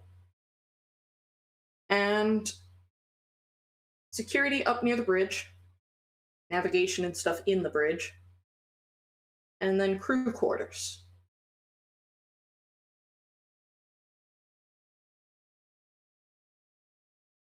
Normally, this place is actually bustling, even for the skeleton crew that mans the second dawn. And there are people, you see them, they're moving around, but they don't acknowledge you, and they don't seem really particularly interested in their surroundings.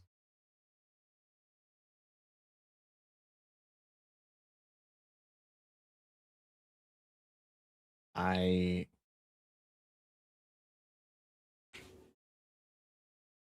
do I see, I guess before I do anything, do I see the way to the, because you said there was a tram to engineering up here. Do I see the Yes, way towards that? Okay. yes, it is free, it is clear. People are like milling around it, but they're not like actively trying to use it. They're just, it's like they're loitering. And that's not really normal because they could be sitting at the nice little benches at the atrium or hanging out in the recreation suite that is actually kind of behind the elevator.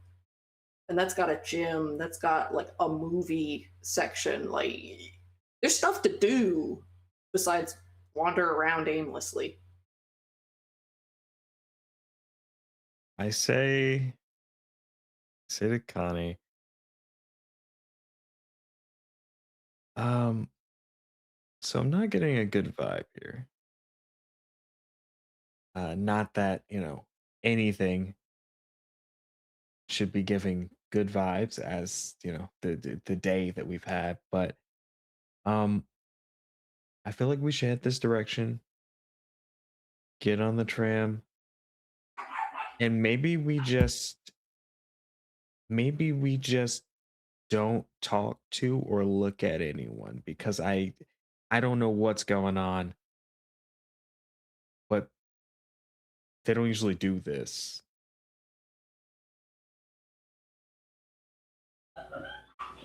All right. I will take your word for it. Just let's try to get to safety as fast as possible.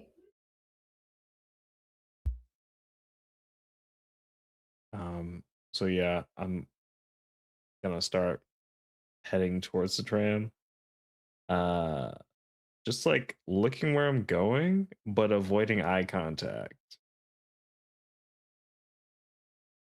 So you find out very quickly that it's actually not necessary to avoid eye contact because nobody's really, like, even when they look in your direction, it's like they're looking past you, over you. The brief moment that someone almost looks like they're about to register that you're walking towards them, it's as if they hear someone else talking. And I mean, you almost hear talking, it's muffled. Like you're on the other side of a whole lot of water.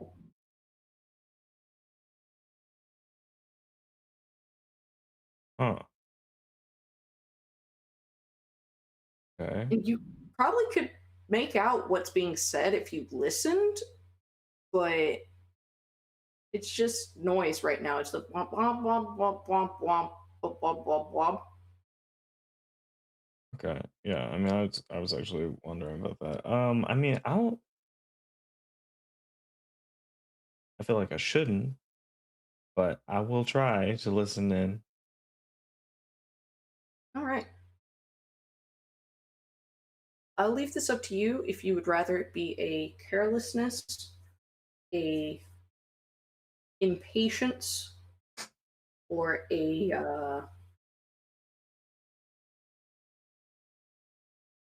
no, carelessness or impatience.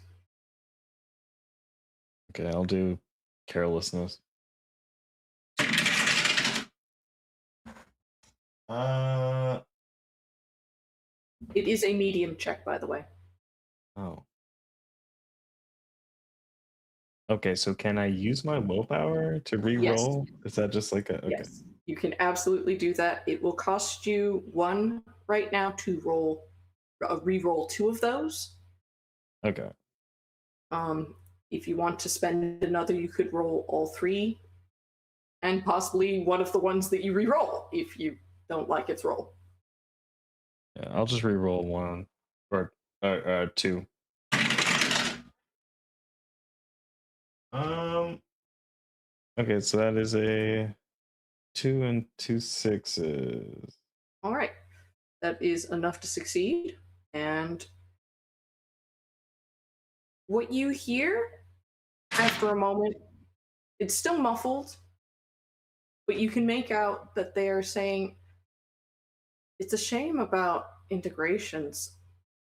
Don't I don't understand what happened. They were fine and then they weren't." Yeah, they said it was an anomaly, sensor anomaly, but something definitely happened. No, they don't know what it was. They couldn't pick up anything. And conversation kind of continues in that vein as you're making your way to the tram station. Just a whole lot of hushed murmuring about integrations. Integrations 6-3. Sixth shift, third team. The night shift. Or the vigil before yours. Hmm. But everyone part of that vigil should be asleep by now because it's supposed to be yours and your teams, your crews. None of these people you recognize. You've never worked with them before, I should say. You recognize them as other teammates, other crew members of the vessel. But, like, you saw each other twice during orientation before being split off into the different groups. Right.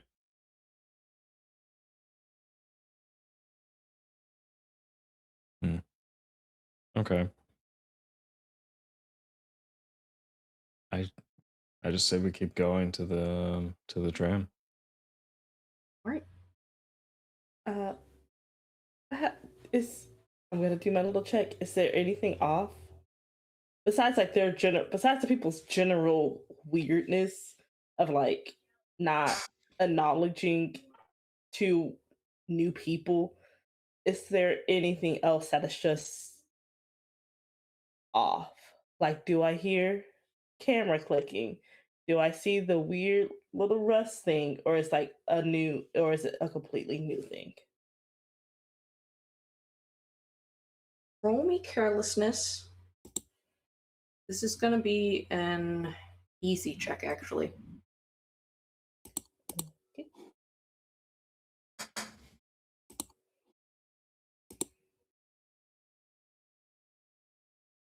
3. Right. 2, 3, 1. So, for a moment, no, nothing's wrong. Besides, this weirdness. And then you realize, looking at you from the bridge is someone. Someone? Just standing there. They almost look like they're wearing an EVA suit, one of the spacewalking arrays. And they're just standing there. And they're hard to make out, which is weird because this isn't really that poorly lit. But the bridge is actually, now that you're looking at it, the bridge is poorly lit, and whoever this is just standing there in the dark, looking at you. Against my better judgment, I'm going to shine my silly little camera flashlight on the person that's just staring at us. I need to know. All right. All right. Okay. This is Okay. Oh. So, y'all, you are going to need to make me a cowardice roll at hard as your Okay. stress check. Because I what could you do. see is deeply unpleasant. Mm. The figure standing there. Yeah. Oh, Almost. no. You did one more. If you want to re-roll, you can attempt some willpower there. But Yeah, you know what? Let's re-roll 2. Oh wait, 3, right? yeah, you're still at where you can roll 3. But No. no, I'm sorry that yeah, you're going up a level of stress. So from wherever you are currently to the next level, I think that puts you at stressed actually. No, It puts me at tits. He's been doing tense. okay mechanically. Emotionally wrecked. Yes, emotionally wrecked, mechanically fine, sort of. So what you see before you is someone. They look, and you can't tell how much of this is the EVA suit and how much of this is them, but they look jacked. They look absolutely jacked, except for the fact that they have no arms. This suit has no arms. Where the arms are supposed to be is just a solid, kind of almost carapace looking material with what looks like sensor arrays, antenna sticking off of it. Almost mechanical, almost insectoid. And when you flash your light on it, it bellows at you, but what you see is a kind of iridescent reflectiveness come off of it. From its helmet, which is cracked and seems to have a piece of metal through it at a jagged angle, forming what look like two really awful looking horns.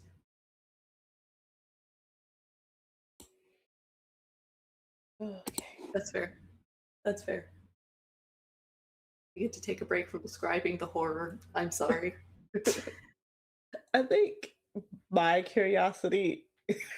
That's the beauty of this game is the players are sitting here going, but I must know. And the I, characters are going, but what if I didn't though? I because what do you mean? There's just a weird little shadowy figure.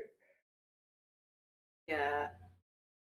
Incidentally, for clarity's sake, you actually have discovered one of its weaknesses right out the gate. So yeah, it does not like bright lights. Oh. It does not like those at all. Me. Look. This, we have played into every single last horror film trope. Like, we should be dead by now. No, you've been sensible about the other things though. You did okay. So going back to the description of the thing. So from its cracked faceplate comes a kind of nebula looking dust. It's dark, it's kind of sparkly, especially in the light. It reflects that light. And from the front of it is a kind of oxygen line that has been torn. And it's just kind of dragging it along as it now is lumbering towards you angrily, like an uncut umbilical cord. And I mean, it bellows when you flash that light at it. It roars. So I'm going to need you to roll me either impatience or cowardice because it is now charging at you, and we are in conflict again. Okay. For your initiative, sorry, let's start with that. Your initiative is your 3d6 versus your carelessness. I say versus minus your carelessness. That's not good. Uh, 7. All right, that's good. That actually is good. Oh, You will get to act before the creature. nice. How about you, Triumph? This thing is coming at you. You are muted. Can I use willpower on these or no? Yes. Okay. Well, I need it. Let's see. So I'll use one. Okay. 9. All right. You also get to move before this creature. It rolled like garbage, which is great because even though it is charging at you, you do have a head start and a lot of one. So I think you both got a 9. Was that correct? 7. Okay. So, Then Hezzy Hezzy gets to first. go first. What do you choose to do on your turn?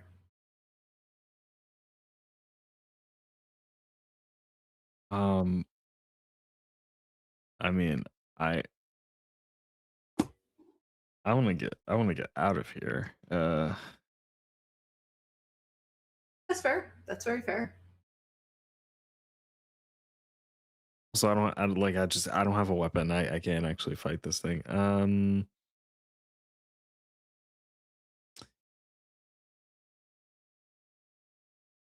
Yeah. I mean, if there's any way, I guess, is it close enough to actually reach us? If you don't move, yes, Okay.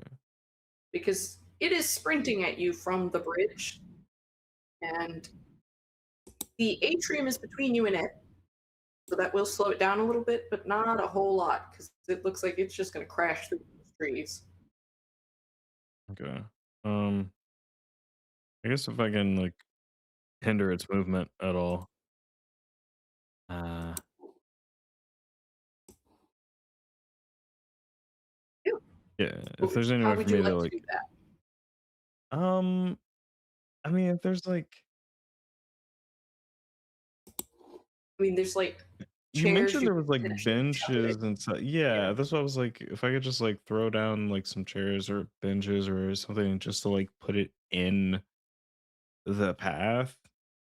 Okay. Uh, yeah, that's what I would do.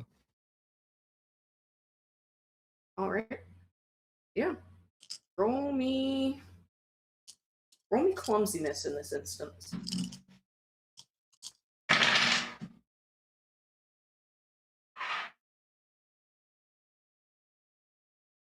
Um, I'm gonna use another willpower. Okay.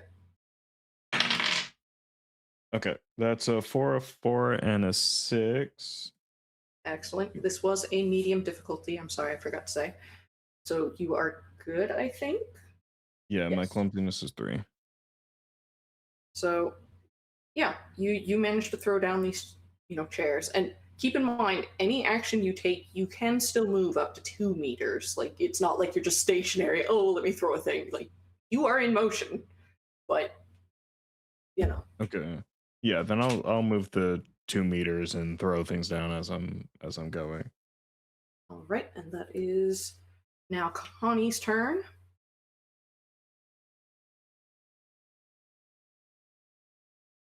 You are muted again. Jesus Christ. I'm booking it. I'm running. Excellent. Excellent. So, yeah, chairs get thrown down, you're moving away from it, and Connie just goes hoofing it past. Now, this thing is going to try and chase, but it does not have a very good chase stat. You did just hinder it, so. Yeah. Yeah. Congratulations. It does not succeed in its chase. It is hindered by these chairs, but it kind of like crashes through them in a way. And that kind of crashing causes it to stumble a bit. And it has no arms to catch itself, so it hits the ground hard. It scoops across the ground, does its best to get back up, and surprisingly nimble at getting back to its feet once it goes down. But that's some key time for you to make some distance. Now, you still have a turn before you are away, but what do you choose to do? Um, I'm gonna. I'm just gonna run. I think. Yeah, Kanye's far enough away. I don't feel like I need to do anything else towards it, so I'm just gonna keep running. All right. Same with Connie. Just continuing to run. Yep. All right. We'll see if he manages. He does not. All right. So you two are able to make it to the tram, and as you're going, these people, like you're kind of having to shove past them to get to where you're going. Which you are you're touching them. You know you're touching them and moving them out of the way, and there's a bit of about it, but it's a kind of confused sound they're making. That annoyance of who's pushing, and then what is pushing, followed by this creature isn't going around anybody; it is going through them, and they are being shoved out of the way, and there's a whole lot of haze and arms going up and things like that. But that doesn't match what you're seeing here. Like, nobody in the right mind would be like, hey bro, what you shoving me for about this thing that's chasing you? So you don't know what these people are seeing, but it is not that. And you are on the tram. Kind of roars after you. It does one last thing, as you're going along. And this one's working fine. This mag line, just do. Again, not super fast, but it does what it needs to, and it attempts to do one thing, and that is, as it's roaring after you, that has been another hour. And so after this, I will have you both draw another card. It it throws itself forward slightly, shaking off some of those radio antenna looking things. And they kind of just smatter across the tram that you are on. And I need you both to roll me clumsiness at a medium.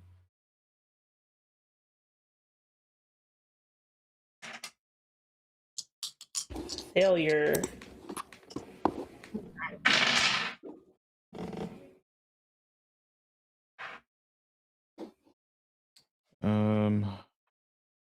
4, 3, 1.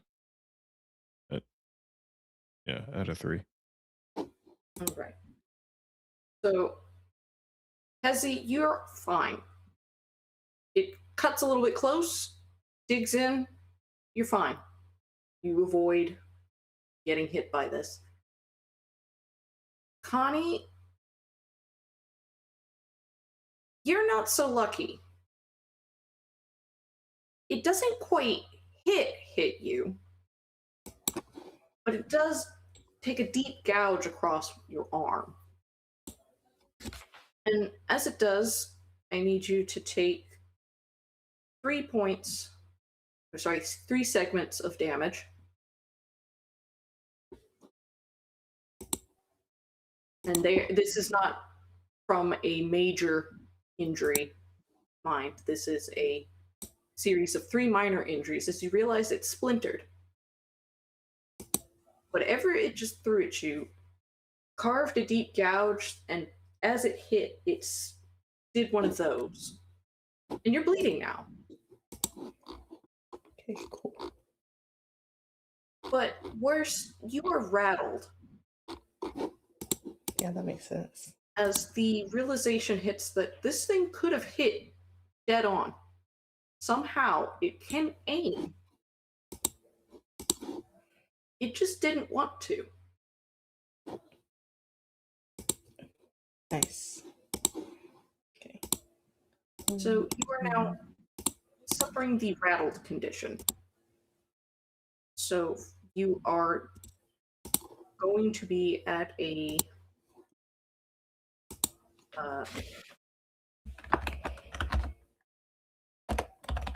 brain is not functioning. You're going to be doing worse at temper and cowardice rolls for the next little bit until that can be tended to. But you are on the tram now. You are going across the engineering. If both of you would please draw me a card.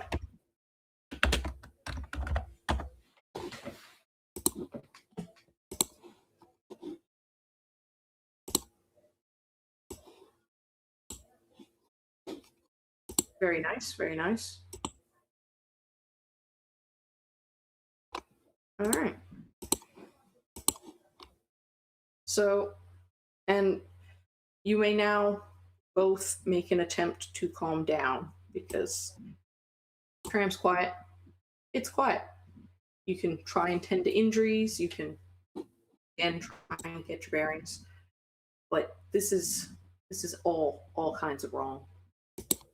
Oh, okay, you do get 3 more willpower. Nice. And discard that ace.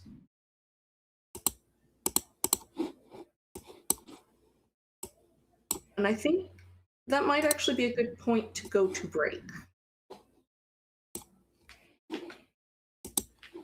So if y'all watching would pet your pets, get a drink of water, stretch your legs, and we'll do the same. We'll be back in, I think, 10, 15 minutes. See you then.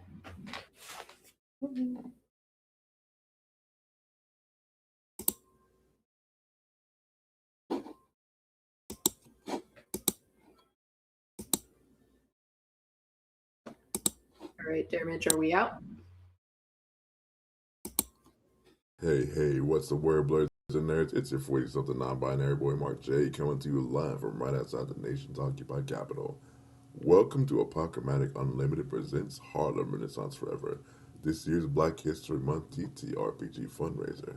This year, we're raising funds on Tiltify for the Lavender Rights Project. The Lavender Rights Project is a black trans feminist organization committed to dismantling oppressive systems that disproportionately harm black communities. APOC-U wants to give a big shout out and massive thanks to this year's sponsors, Transplaner RPG, Frivolous Bear Studios, and Thought Crimes Games. Transplaner RPG is an award-winning, all-transgender, people of color-led dark fantasy channel telling stories in an original, non-colonial, anti-Orientalist multiverse. They're proud to support the APOC-U Black History Month fundraiser and encourage everyone watching to give what they can. As always, we stand in solidarity with all oppressed people of the U.S. and the world, fighting for freedom against colonization, imperialism, and white supremacy.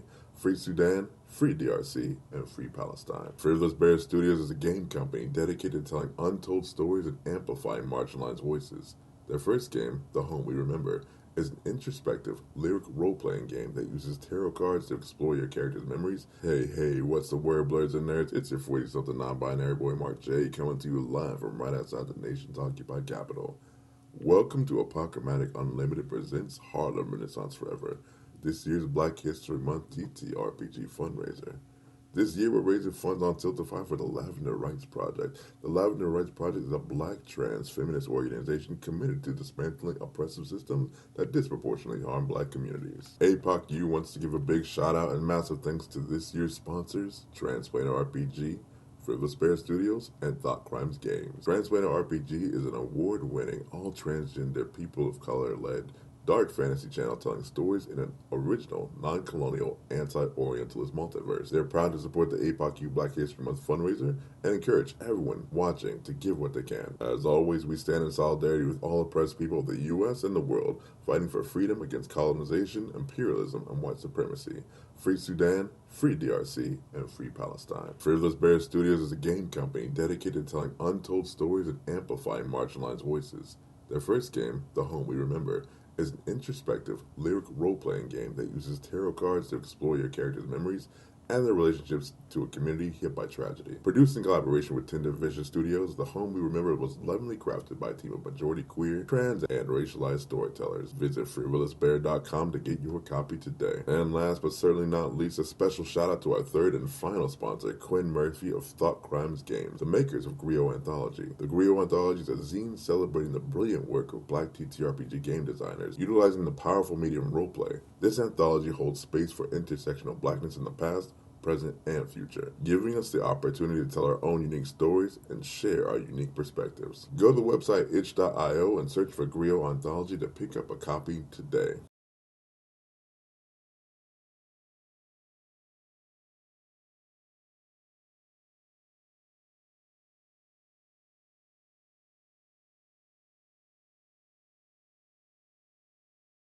Hey, what's the word, blurs and nerds? It's your 40-something non-binary boy, Mark J, coming to you live from right outside the nation's occupied capital. Welcome to Apocalyptic Unlimited presents Harlem Renaissance Forever, this year's Black History Month TTRPG fundraiser.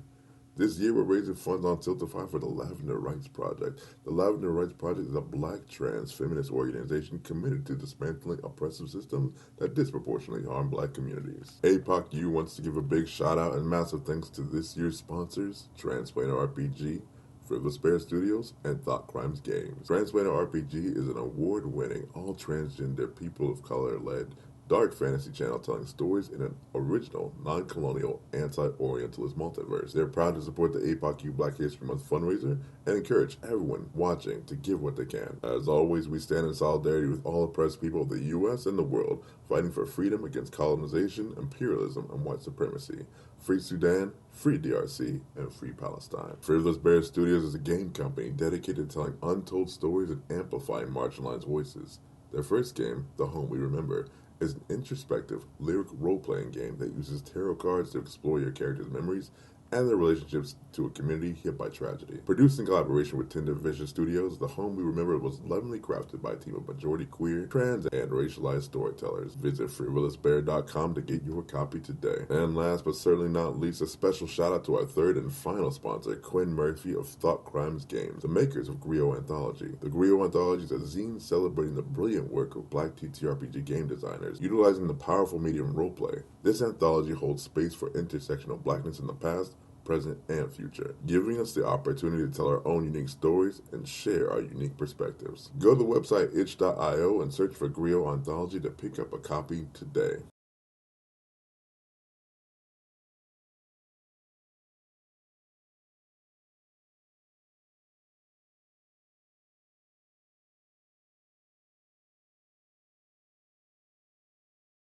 Hey, what's the word, blurs and nerds? It's your 40-something non-binary boy, Mark J, coming to you live from right outside the nation's occupied capital. Welcome to Apocalyptic Unlimited presents Harlem Renaissance Forever, this year's Black History Month TTRPG fundraiser. This year we're raising funds on Tiltify for the Lavender Rights Project. The Lavender Rights Project is a Black trans feminist organization committed to dismantling oppressive systems that disproportionately harm Black communities. APOC wants to give a big shout out and massive thanks to this year's sponsors, Transplaner RPG, Frivolous Bear Studios, and Thought Crimes Games. Transplaner RPG is an award-winning, all-transgender, people of color-led dark fantasy channel telling stories in an original, non-colonial, anti-Orientalist multiverse. They're proud to support the APOC Black History Month fundraiser and encourage everyone watching to give what they can. As always, we stand in solidarity with all oppressed people of the U.S. and the world, fighting for freedom against colonization, imperialism, and white supremacy. Free Sudan, free DRC, and free Palestine. Fearless Bear Studios is a game company dedicated to telling untold stories and amplifying marginalized voices. Their first game, The Home We Remember, is an introspective, lyric role-playing game that uses tarot cards to explore your character's memories and their relationships to a community hit by tragedy. Produced in collaboration with Tender Vision Studios, The Home We Remember was lovingly crafted by a team of majority queer, trans, and racialized storytellers. Visit frivolousbear.com to get your copy today. And last but certainly not least, a special shout out to our third and final sponsor, Quinn Murphy of Thought Crimes Games, the makers of Griot Anthology. The Griot Anthology is a zine celebrating the brilliant work of Black TTRPG game designers, utilizing the powerful medium roleplay. This anthology holds space for intersectional Blackness in the past, present, and future, giving us the opportunity to tell our own unique stories and share our unique perspectives. Go to the website itch.io and search for Griot Anthology to pick up a copy today.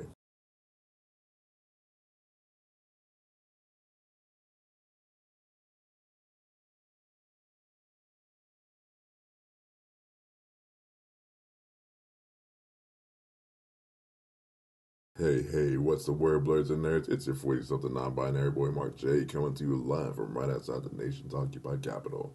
Welcome to Apocalyptic Unlimited presents Harlem Renaissance Forever, this year's Black History Month TTRPG fundraiser.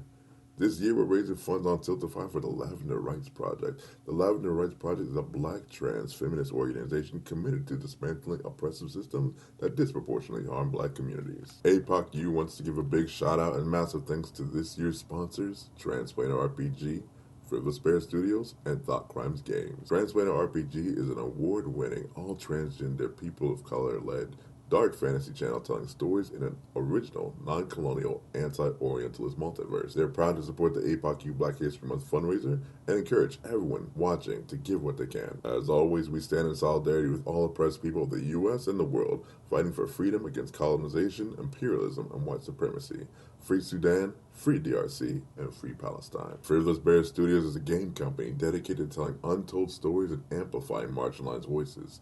Their first game, The Home We Remember, is an introspective, lyric role-playing game that uses tarot cards to explore your character's memories and their relationships to a community hit by tragedy. Produced in collaboration with Tender Vision Studios, The Home We Remember was lovingly crafted by a team of majority queer, trans, and racialized storytellers. Visit frivolousbear.com to get your copy today. And last but certainly not least, a special shout out to our third and final sponsor, Quinn Murphy of Thought Crimes Games, the makers of Griot Anthology. The Griot Anthology is a zine celebrating the brilliant work of Black TTRPG game designers, utilizing the powerful medium roleplay. This anthology holds space for intersectional Blackness in the past, present, and future, giving us the opportunity to tell our own unique stories and share our unique perspectives. Go to the website itch.io and search for Griot Anthology to pick up a copy today.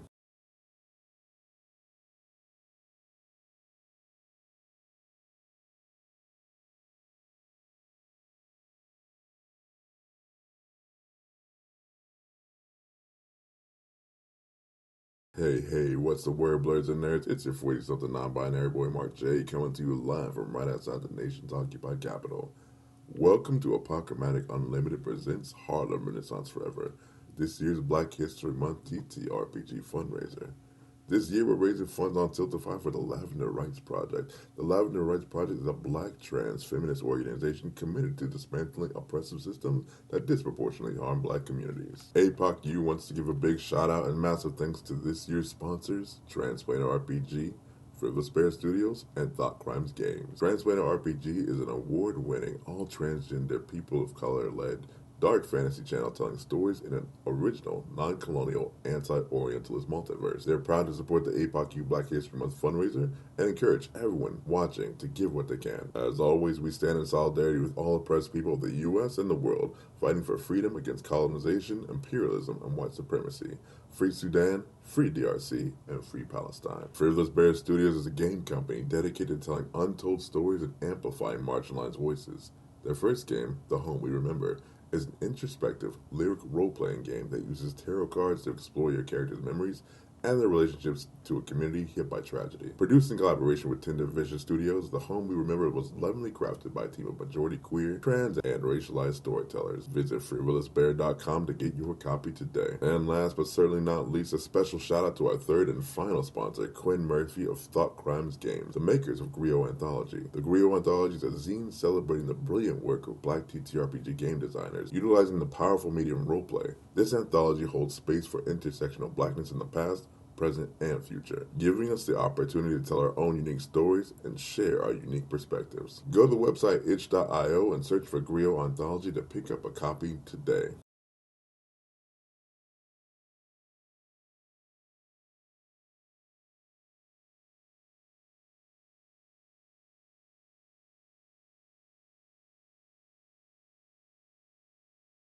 Hey, what's the word, blurs and nerds? It's your 40-something non-binary boy, Mark J, coming to you live from right outside the nation's occupied capital. Welcome to Apocalyptic Unlimited presents Harlem Renaissance Forever, this year's Black History Month TTRPG fundraiser.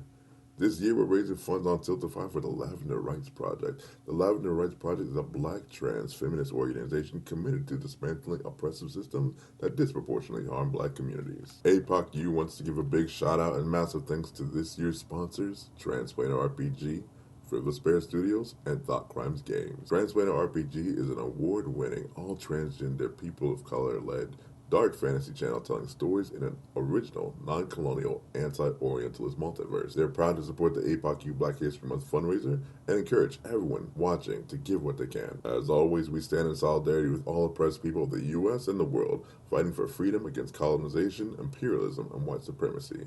Free Sudan, free DRC, and free Palestine. Frivolous Bear Studios is a game company dedicated to telling untold stories and amplifying marginalized voices.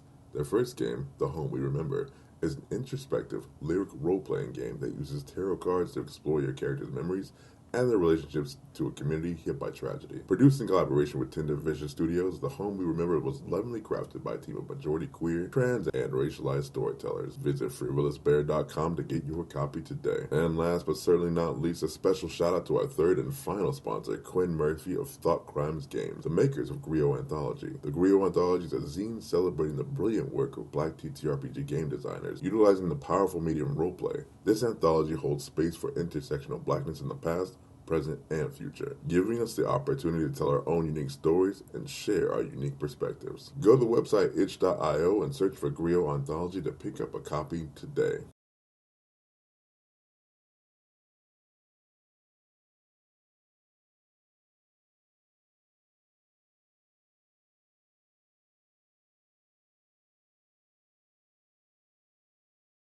Hey, what's the word, blurs and nerds? It's your 40-something non-binary boy, Mark J, coming to you live from right outside the nation's occupied capital. Welcome to Apocalyptic Unlimited presents Harlem Renaissance Forever, this year's Black History Month TTRPG fundraiser.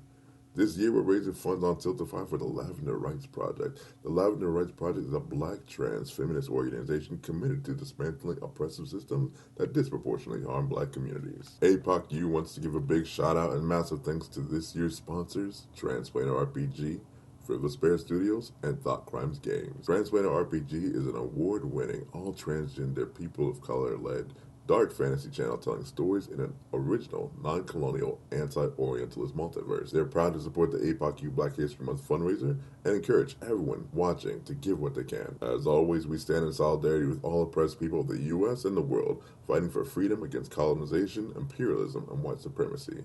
Free Sudan, free DRC, and free Palestine. Frivolous Bear Studios is a game company dedicated to telling untold stories and amplifying marginalized voices.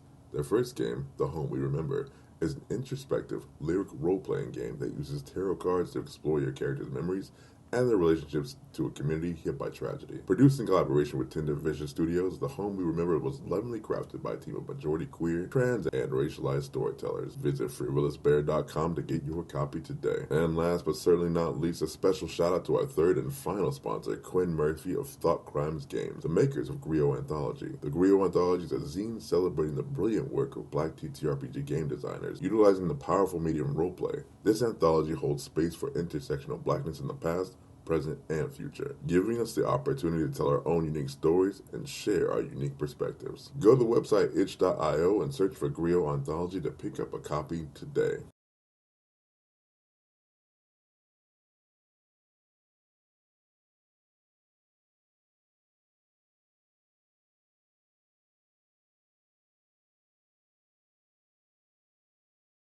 Hey, what's the word, blurs and nerds? It's your 40-something non-binary boy, Mark J, coming to you live from right outside the nation's occupied capital. Welcome to Apocalyptic Unlimited presents Harlem Renaissance Forever, this year's Black History Month TTRPG fundraiser. This year, we're raising funds on Tiltify for the Lavender Rights Project. The Lavender Rights Project is a black trans feminist organization committed to dismantling oppressive systems that disproportionately harm black communities. APOC wants to give a big shout out and massive thanks to this year's sponsors, Transplaner RPG, Frivolous Bear Studios, and Thought Crimes Games. Transplaner RPG is an award-winning, all-transgender, people of color-led dark fantasy channel telling stories in an original, non-colonial, anti-Orientalist multiverse. They're proud. All right, welcome back, everybody. I hope we weren't gone too long, and so we can bring you back into the terror, if you can call it that, of the civilian interstellar vessel, the Second Dawn. That is having a horrible day. Terrible things are happening. Horrible, terrible things. The content warning should be popping into chat again. If they are not, there is a command that will bring it up. It should be !soft thorns. I had a second follow up to that. It is gone. So we're going to hop back in. Y'all escaped the horrible, shadowy spacewalk suit that looked like it had grown a bunch of radio antenna. Connie currently has a trio of them, or rather, a shattered singular one, kind of stuck in his arm. And you have about 10 minutes between now and reaching engineering. You have time to talk. You have time to think. You have time to pick those out of you and bandage yourself up if you really wanted to, but it's not necessarily going to even need a bandage, but you are rattled. This has been a stressful day.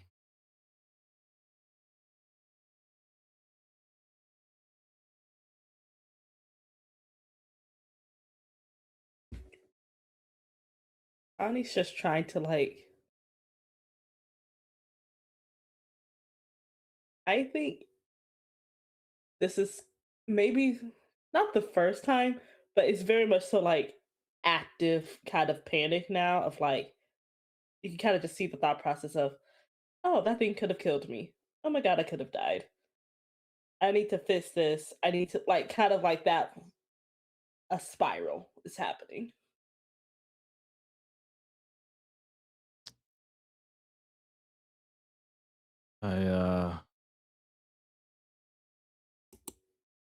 I don't know why, but I kind of feel a little responsible for you, I guess.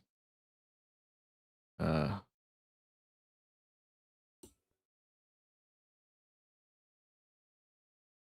don't know. We got to get you back to sleep.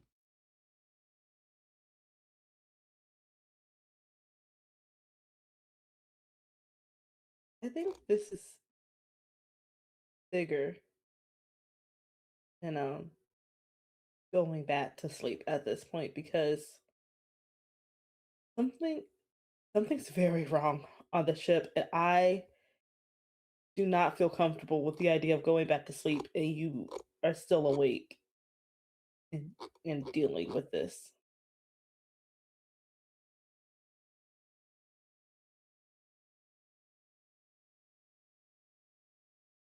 Yeah.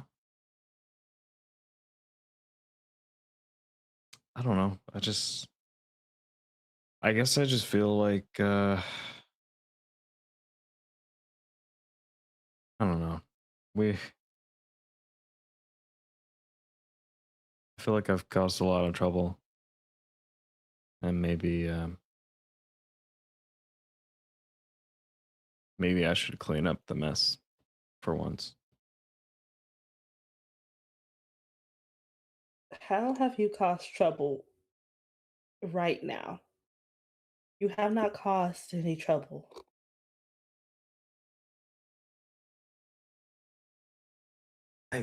Yeah, I know. Like, I didn't make these birds. Or whatever that last thing was. That was, yeah.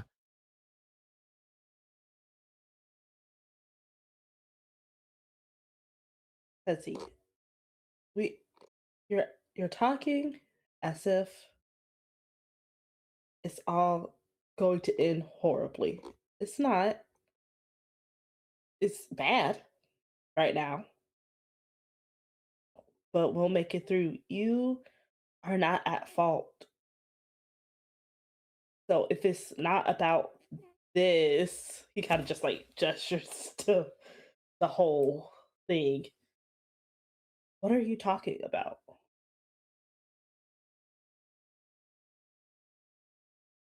I just, I don't know. You know, our family just never been close, you know, and I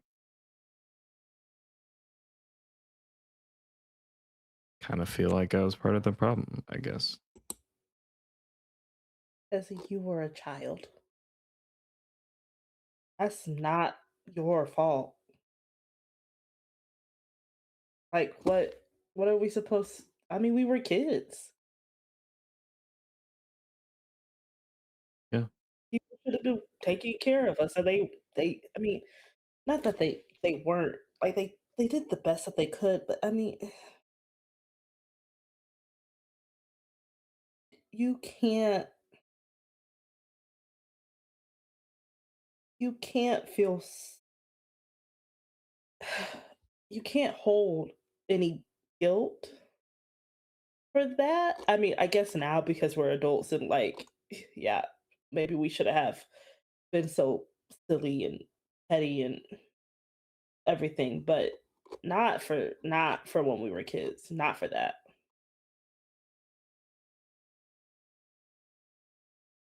Yeah. No, you're right.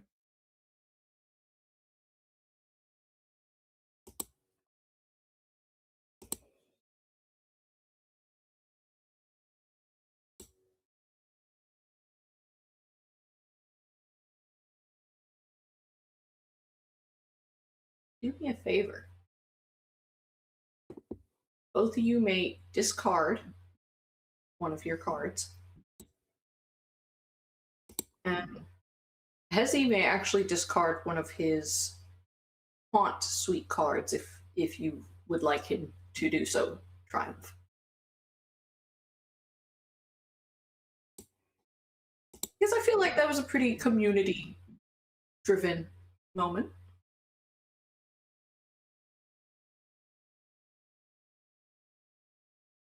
Unfortunately, as this is resolved,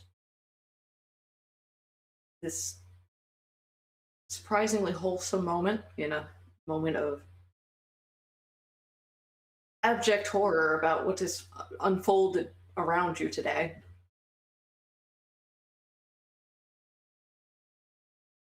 Connie, the next thing you know,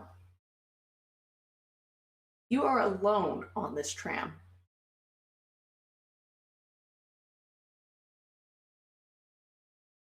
Your brother is no longer looking at you. You don't see him. But this tram, which had previously seemed a little bit dingy, a bit stained here and there, pristine. It's barely used. It looks like it belongs to a vessel that is run by a skeleton crew and hardly sees any wear or tear. That kind of concerning, almost trundling noise it had been making while you two had been going along before, which you only notice now because it has stopped. This tram that you're on is running smooth as butter. And when the ship's civil artifice says, soon, engineering. There's no hitch, there's no glitch. That's just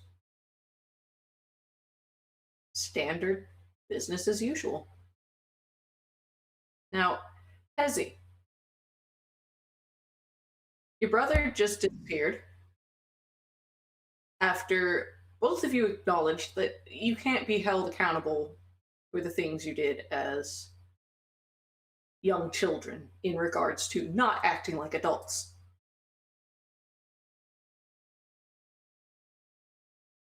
But you are now alone as a set of pamphlets kind of drift past the tram.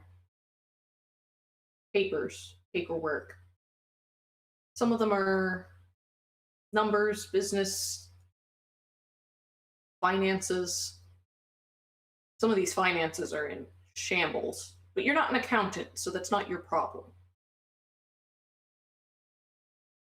But some of these papers are certifications. Better Business Bureau type stuff. The one that stands out suddenly is unsigned, an absolute replica of your certification as an engineer.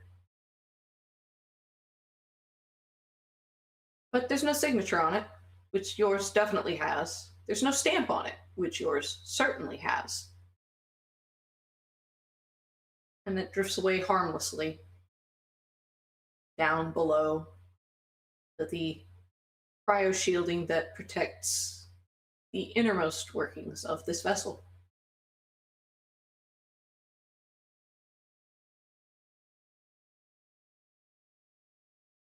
Now, Connie, when you arrive at engineering, the tram lets you off just fine. And there are people there. There are a number of people there. And they turn and look at you and go, "Oh, hello. What team are you with?" I'm not on a team. I'm a teacher. Have you seen Hezzy? Ooh, My brother, he was just on the train with me. What is happening? Where I have you seen him? I don't know a Hezi. Uh, is he an engineer? No, I think he said he was logistics. Is he I think he said I think something about 7, watch 7, midday, something. I Well, just need that to can't be right. They don't come to work until, well, it'll still be another day or two. Wait, did you say you're a teacher? yes. I have Am I still injured? You are. Okay. I just I yes, I am a teacher. Don't know why I'm awake. I truly That's, don't care about that right now. Where is my brother? I don't know. I don't really know anybody down at logistics. Maybe I can get somebody who might. Hold on a second. And actually, if you'll make me a repulsion check, and we'll go with medium, Okay. just a standard medium roll.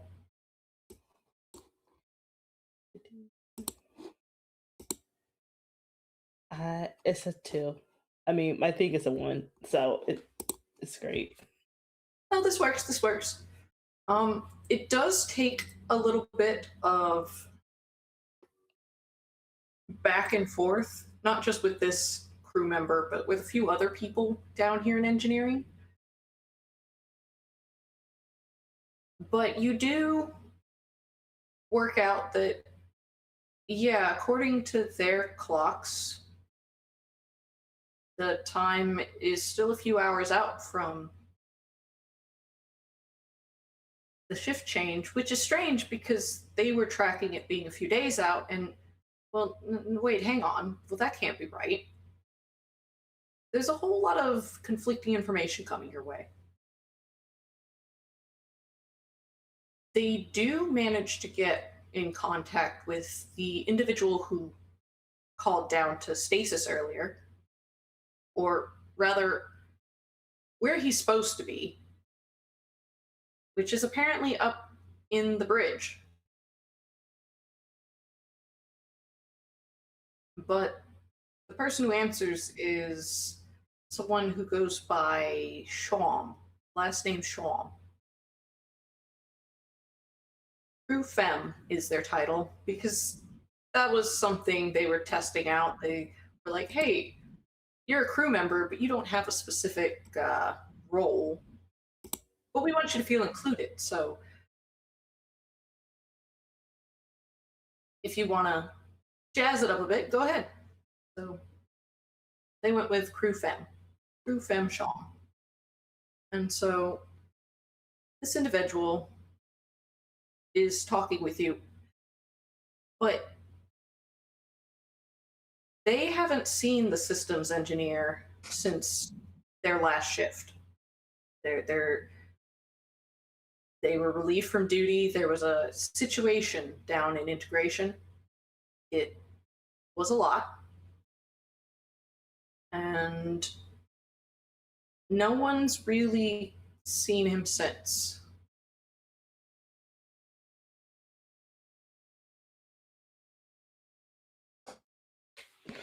Okay.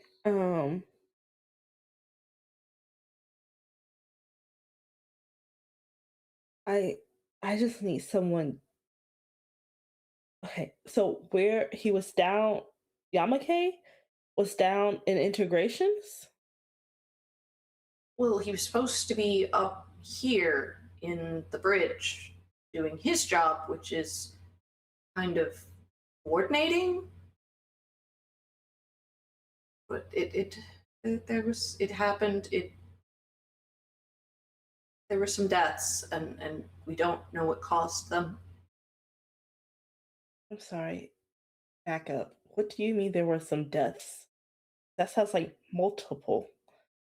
What happened? We don't really know what happened. They were fine, and then they weren't. And they were talking like there was something down there with them, but there was nothing on the sensors.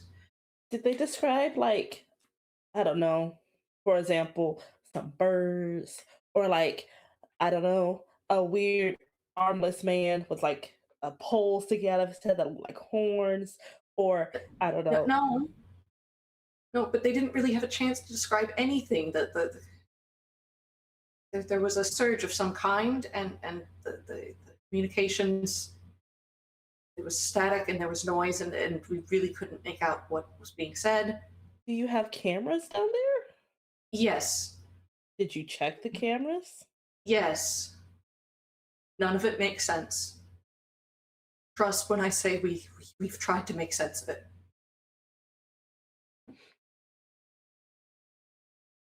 And Connie, it strikes you about now that this is the first person you've talked to for an extended period that actually seems to acknowledge what you've said about either of the kinds of monsters you faced or the strange things you've encountered, you know, outside of being awake when you're not supposed to be. Everybody else just seems. It's like you say it to them, it processes, and then gone. Wait. Have you seen weird things? Because everybody else is not ignoring me, but it's not registering, but it's registering for you. Have you seen something?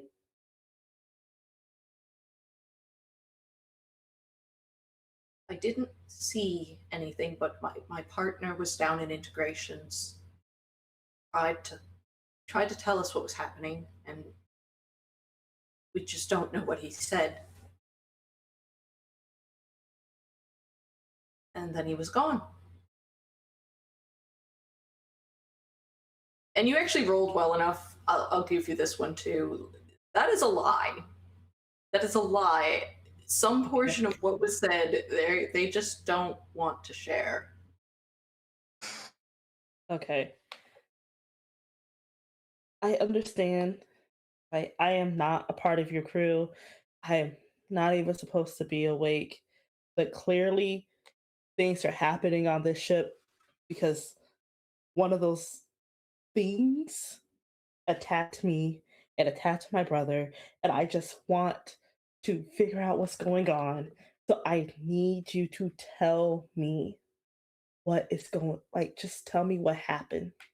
And then I'll go down the integrations myself.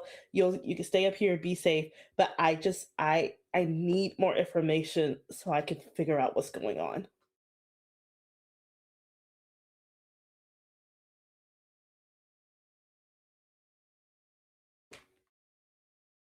All right, but this is going to sound crazy. Something is wrong with the Civil Artifice unit. And we don't know what, but when that incident happened, when it happened, and as she's about to say what she's about to say, a loud noise comes across the speakers, very similar to the sound you heard hurled at you by the creature that fired weird spines at you. Except that it kind of rattles the whole vessel. Okay. Hezzy. Sound. Oh, go ahead. Nope. It's good. Okay. Hezzy, you make it to engineering in this dingy tram that kind of hitches here and there and scrapes along the mag rail instead of hovering gently above it like it's designed to. And when you get in, you are not greeted by a group of very confused individuals. You are greeted by first a terrifying moment where you think you see your boss standing there, grinning at you. But you're able to shake your head, shake that vision out of your eyes. And before you is engineering. The ship's engines are three very large pylon-looking things. You're not actually an engineer, so you're not 100% certain how they work. But they provide the energy for propelling this vessel through space and the various systems aboard. You do, however, know logistics, and you know that a lot of systems are working together to make sure that everything goes where it's supposed to go. You know that integrations is kind of in charge of the coding side of that, the software, and trying to make sure all of that plays nice. Their cubicles, their offices, for lack of a better word, little workshops all around this space. Like, the edges of it are mostly integrations, server farm type situations and setups, but instead of what you expect to see people sitting there typing away or monitoring, or you see more of that strange mold just smeared all over their space, just kind of pulsing as if it has a heartbeat.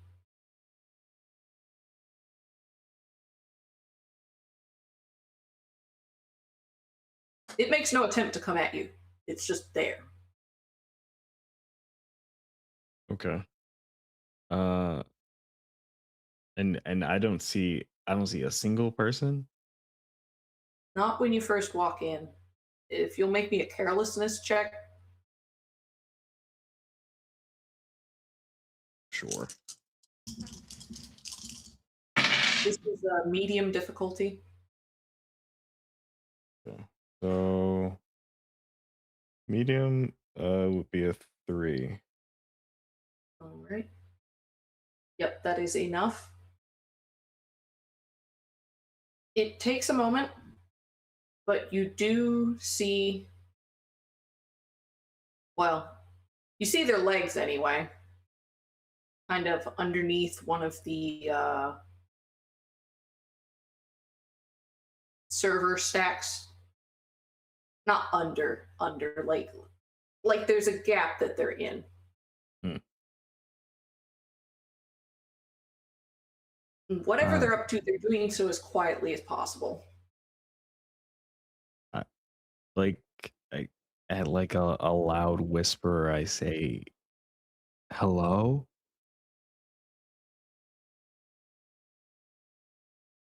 And whoever that is, like, visibly tenses,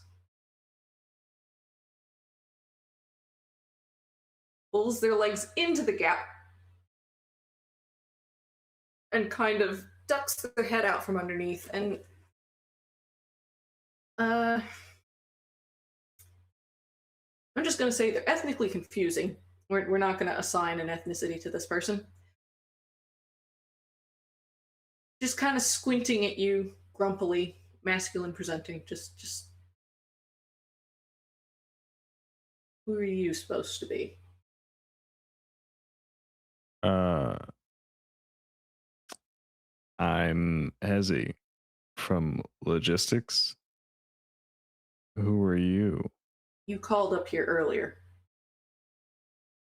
Oh, you're the And guy. he climbs out from under there and just kind of wipes his uniform, wipes his hands on his uniform rather, and it leaves behind some kind of oily residue that really should not be in the servers.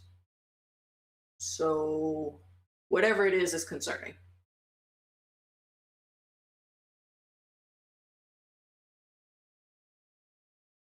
Okay.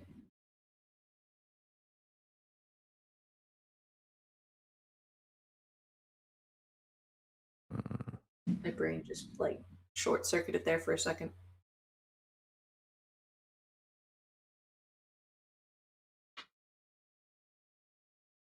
I know I was about to say something.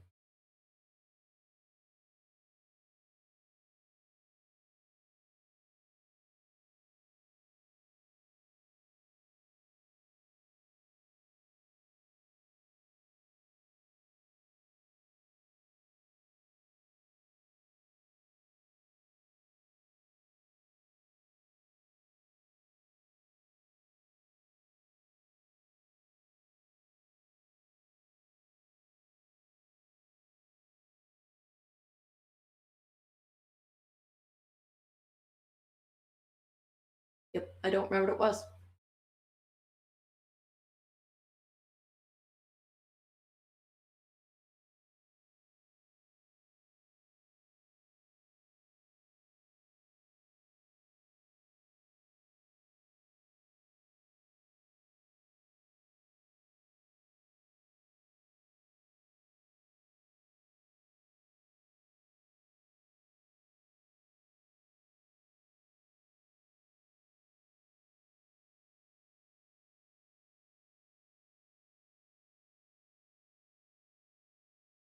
All right.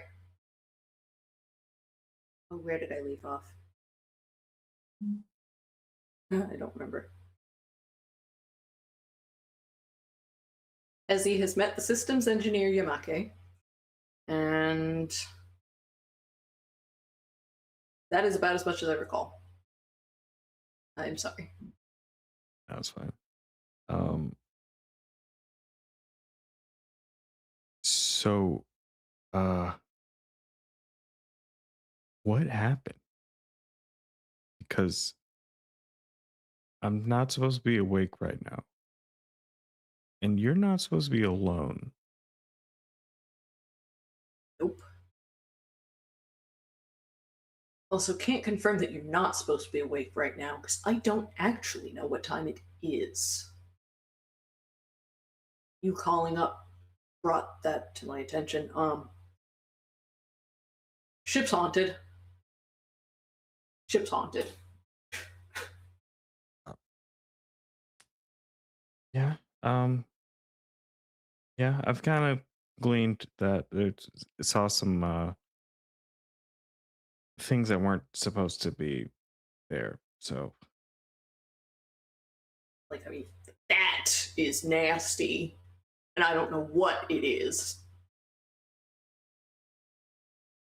the like moss or the oil that I just watched you like wipe on your. The mold. This is also concerning, but it's not that. Okay. Well,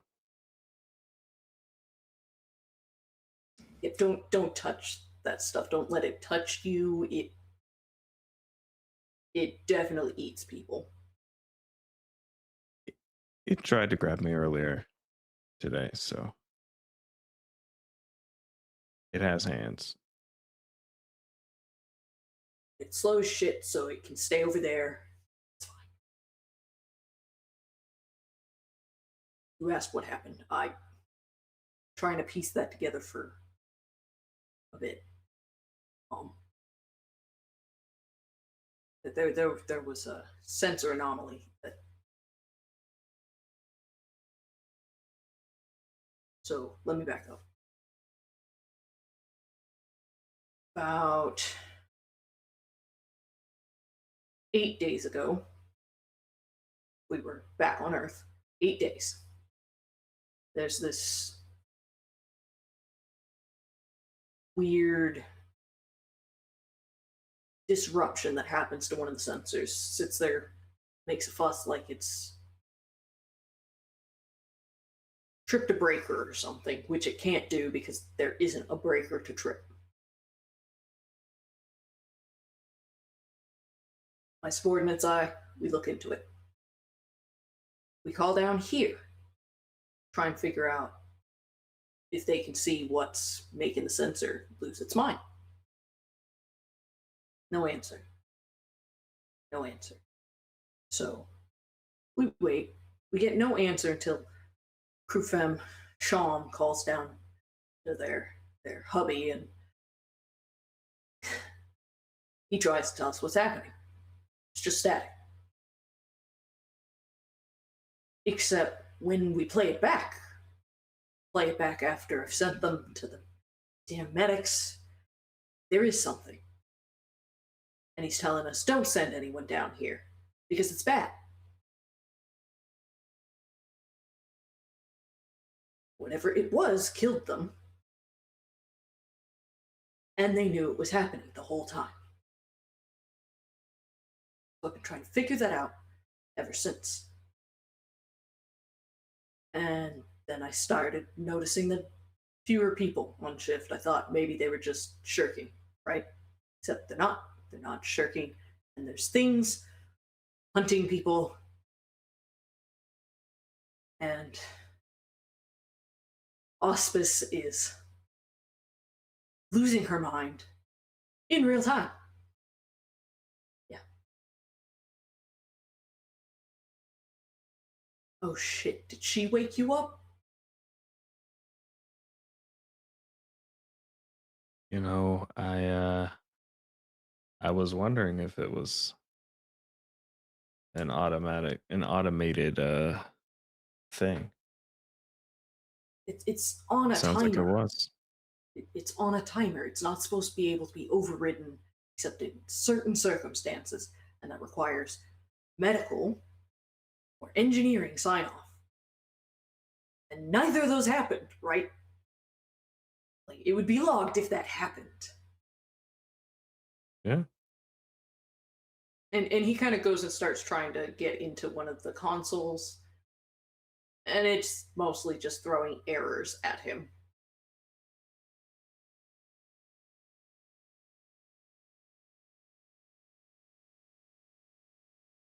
So, what do you Would be- suggest? Oh. I thought I could try turning her off. Hard restart, but that's not worked. It's not. Oh.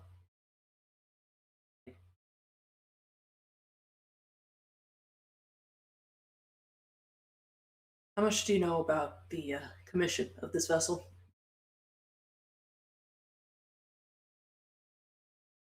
Honestly, I don't think I know anything about it.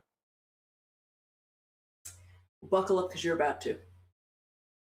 And we're going to hop back to Connie. You have gotten the rundown of what they know about the missing systems engineer. You also know that he was last logged into his console, was relieved of duty by the morning shift, and the next sign of his credentials is in a console somewhere in medical, but not quite. No, this is a medical console, but it's in a synth suite above engineering. That doesn't make sense.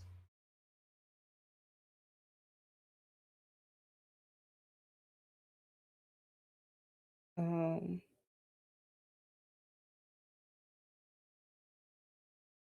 the last thing I heard was like that bellow. Yes. Okay.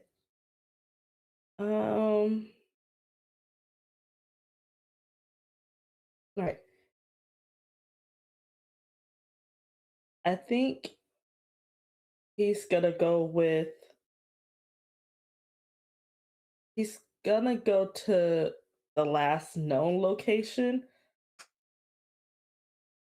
like kind of like on the way there. He's gonna walk because he needs to like. And on the way there, he's going to like kind of check each like area like very quickly on the way there because something doesn't feel right, and he has gotten enough of a rundown to know they shouldn't be in the synth area. Yeah. So like he's just like, let me clear as I travel. So that way if something does happen, I'm not completely blindsided. Roll me impatience. This will be a. What is your stress level? Back down to calm. Okay. After then that. this will be a medium.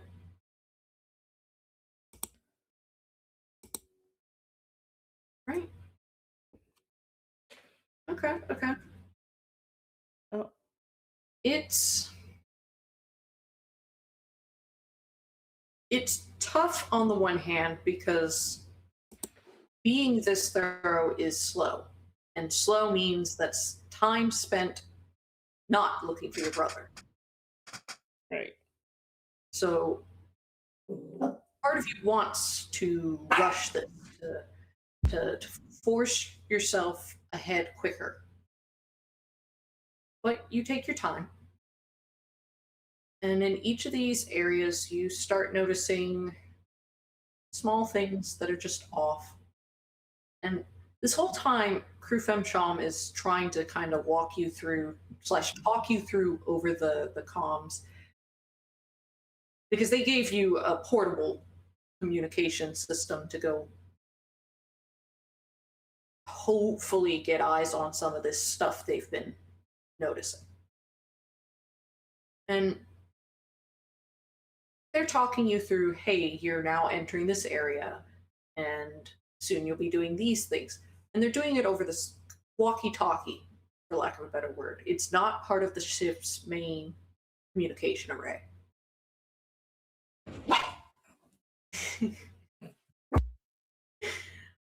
And as you go along, each of these areas, as far as you can tell, is clear. Except that there's just little things that are off. Like, there should be, in some of these spaces, people doing their job. And in those spaces, you find people, but they're just big chilling. They're not doing anything. And they just seem really out of it.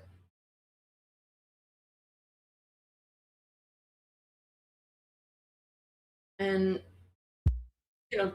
if you're relaying these things back to Crew Fam Chom, they're cross-referencing with their console and the biometrics that the ship has. And the biometrics are matching that these folk are out of it. That they, as far as the biometrics are concerned, they're sleeping. But you've got eyes on. They're not asleep. They're just unresponsive. Eyes are open. They're kind of looking around, but they are unresponsive. Okay. I am. This has worked twice so far with the things I've encountered. I'm just gonna if there are lights on in the room, I'm gonna flick them off and flash the flashlight to try to do that shock again.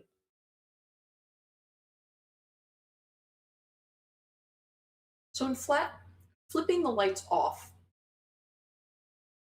you get a sort of small reaction from one of the people, but it's just a delayed, huh? And then, hitting them with the flashlight, that one kind of squints a little bit, but the others don't respond. They just do not respond at all. Okay. Don't really want to spend that much time. I will share with you, this is about as much as you're going to get from this area. That it's just off. It's just wrong. Okay. They're not doing anything. They can't give you anything. Okay. And they're not going anywhere. All right. I guess I'll make my way towards whatever console. Flick the lights back on and just make my way towards the console. So the route you take cuts through that area that you've just seen, up into the stasis layer number 3, where you see, all these different stasis pods, functional, doing their thing. Nothing wrong with them, near as you can tell, except that they're kind of frosted over. And these aren't that kind of stasis. But you report that, and Proof MCHOM goes, there's no sensor saying any temperature differential.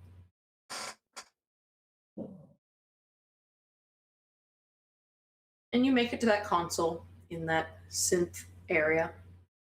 I'm gonna move your little guy to about where that's at. That is up here in this purple square. Uh-huh. And when you get there, that's when things get finally a little bit weird. The temperature drops. You can see your own breath. As soon as that door opens, it's just a blast of cold air. And the air just feels thin in this room. Then there's is there any holes? None that you see. But yeah, it feels like you're standing on a mountain. The air is thin and cold. Okay. I look up, make sure there's nothing up above me. There is, in fact, nothing up above you. Good. You literally are looking into the deep No, vastness of space. no, that's not okay. But you can breathe just fine, which tells you that this is still a sealed room. So that can't be right. That But there it can't- is, you see it.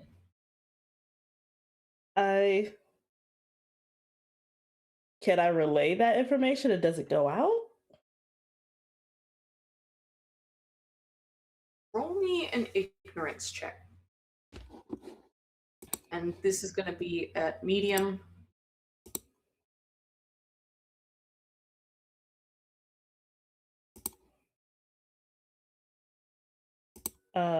Am I still rattled? I don't think rattled has anything to do with ignorance, so No, it has nothing to do with ignorance, and for the sake of time, you are no longer rattled. okay. 3. Okay. You send the message out, and you get back something garbled in response. So it seems like Krufem Sham got the message. Okay. You just don't know what the response was. Not ideal. I'm gonna go to the console and start, I don't know, doing my best. I'm gonna start messing with it because at this point Okay. it can't really get any worse. Don't say that. Listen, I can see space. I shouldn't be able to see space. I've been attacked by like 3 things at this point in the evening. I I mean, gotta. that's fair. Gosh. So, okay. Okay. I'm going to have you roll 2 things. You're going to roll ignorance at hard because you are not trained in this system. Right. This is technically an untrained check that you are making. And then, okay, very nice. You are then going to make the actual attempt to operate the system. Okay. And for that, I'll have you use, I'll leave it to you, impatience or temper. Because it is a fiddly and annoying system to operate. Same. I'll do temper. All right. Hard. Now, this is also hard. Okay. All right. Nice. Yeah. So it takes you a solid, you'd estimate, half hour just messing with this thing, trying to get it to function and give you something that you can read. And then it just clicks suddenly, and you're like, oh, okay, I've seen this before. And if I've seen this before, this probably means this. And it starts making sense, finally. But what you gather is that, well, the data that was last accessed at this, this terminal, and is still accessible at this present juncture, you shouldn't be able to access because you don't have the credentials. And oh, by the way, whoever accessed it shouldn't have been able to access it because they don't have the credentials. Like, there's literally a flag on this access that says authorized pending review. And the system gives me a name. Yes, sorry, it's the same as the missing systems engineer. It's that system engineer Yamaki who's not supposed to have had access to this information and yet accessed it anyway. I book it out of the room and like relay that information. And oh my god, what was his last known? It was the integration system, right? It was like integration. It was this, and Yes, this then was the last known console access, and it's safe to assume he was headed to integrations, which is literally just an elevator ride down, or if you take there are uh, analog options. You could take ladder or stairs if you wanted. since I don't really trust the system anymore, since I know somebody who isn't supposed to have access is messing with it, I'm gonna go analog and I'm gonna try to get to integrations as fast as possible. All right. Do me a favor. You're going to roll clumsy. This is a medium Okay. check.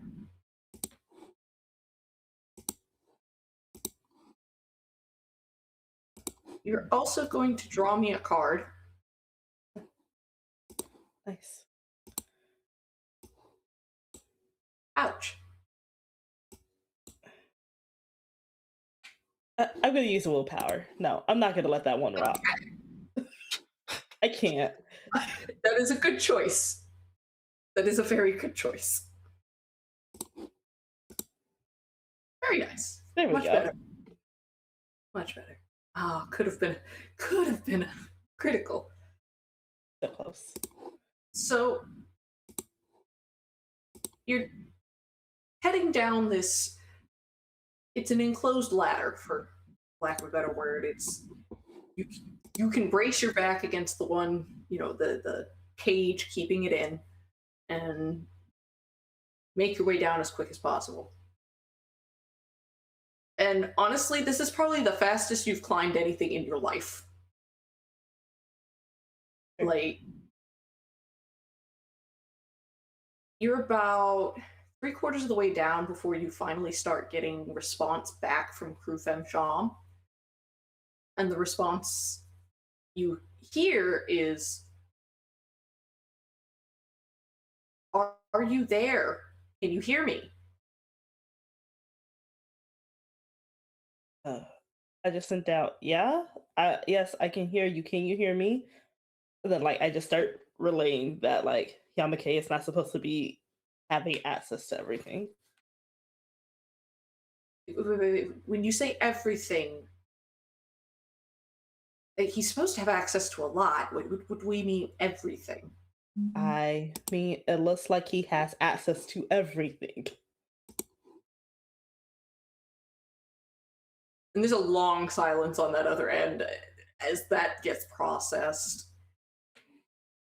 And then they ask, what did you find in there? He's messing with the systems. He has I don't listen. I just learned it and I'm not sure, but I know it's wrong because I had access to it and I could do things with it with just fiddling around for 30 minutes. But Oh no, that is not supposed to be. I could have talked you through part of it, but oh goodness. Oh goodness. Oh no. Oh, so what did he? that's not a great sentence. I'm heading down to integrations. Maybe people who know what they're doing should also come down here and help me out. Oh, okay, I'll send some people your way. Don't use the elevators. We don't know what he has. Please use the stairs. I know that's slower, but I would rather people not die. Okay, I will pass that along. Meanwhile, Hezi, you are face to face with this systems engineer who is currently not able to get into much of anything because, well, that console is just erroring out hardcore.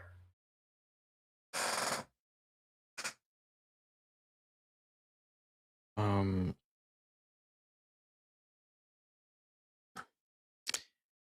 so I don't feel like you working on the same console is netting you any results. Maybe should try somewhere else. This wouldn't be so bad if I still had my access card. Did you lose it? Just gestures vaguely at the slime on the wall.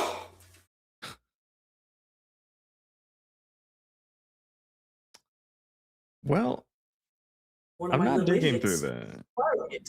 I'm not digging through it either. It's gone. It's gone. It's fine. Shit. We're gonna die here.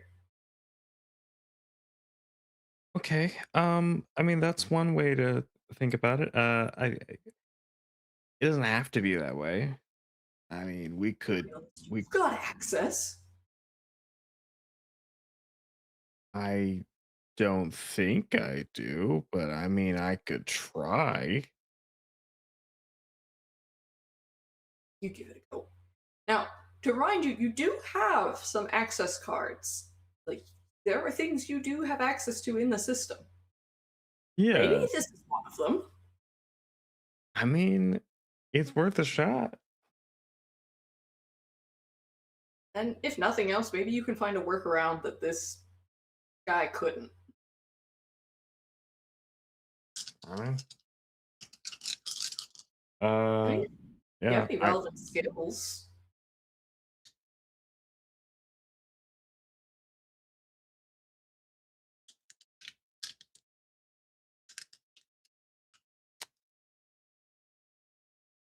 I think we'll go with.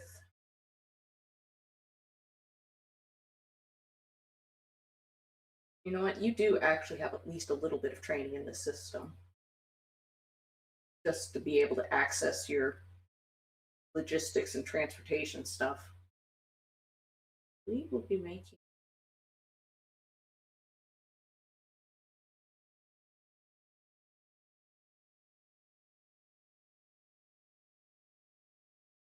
I think we're going to have you make an impatience roll.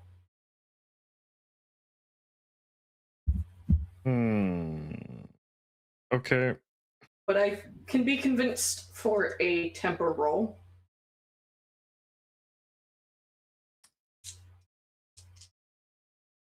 You know what? I'll just go for the impatience, because why not? Okay.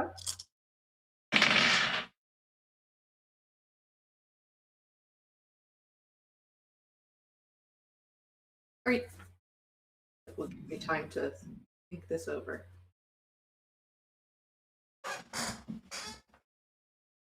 One. Hmm. Hmm.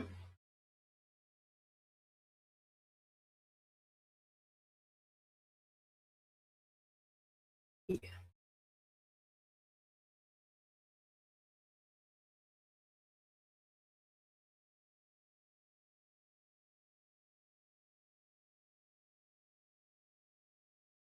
So as a heads up before we go back in, this is technically a contested check. Why do you keep rolling that way? Gosh, ridiculous thing. Okay. So you will be comparing your each singular dice to the attribute. And let me know the number of successes.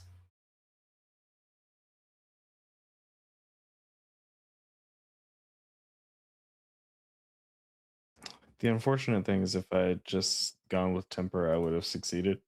However, I will use my willpower.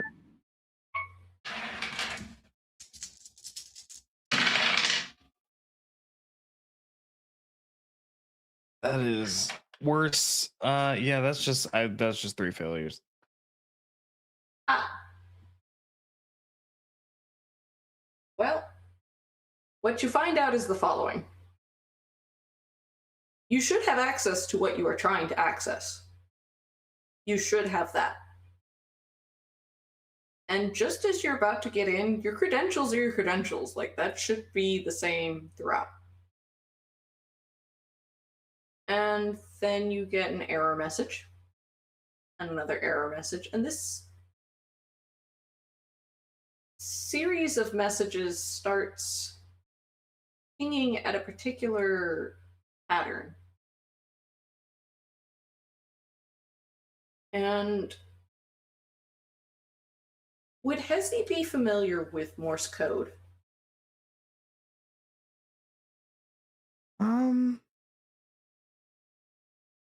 Not like I would say like enough to like know that it is, but not necessarily to be able to decipher it. All right. Well, the errors are coming at you in Morse code. So, yes, whatever this is that is keeping you out of the system is keeping you out of the system. But it's trying to communicate. Maybe.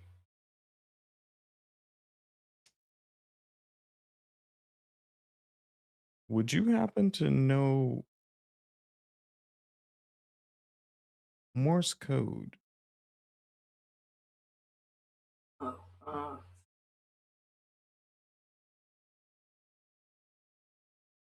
used to dabble in it. No. No. I'm gonna roll for him just to see if he figures this out. But his dumbass hasn't figured it out this far. Wow, okay. Yeah, he figures it out. He listens for a bit. No, genuinely, he has not been able to figure this out for days. Like, I rolled in the background before we went live to be like, okay, how much has he figured out in his puttering? And but after listening for a bit, he's just that what? It just keeps repeating SCF. Then going into an SOS signal, an SCF.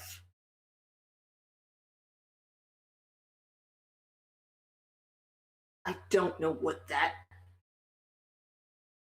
Wait.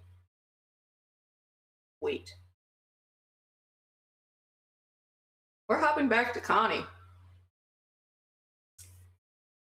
You have come down this ladder into integrations, which is technically also engineering. And there's like one or two people milling about, but not as many people as when you had come down here earlier.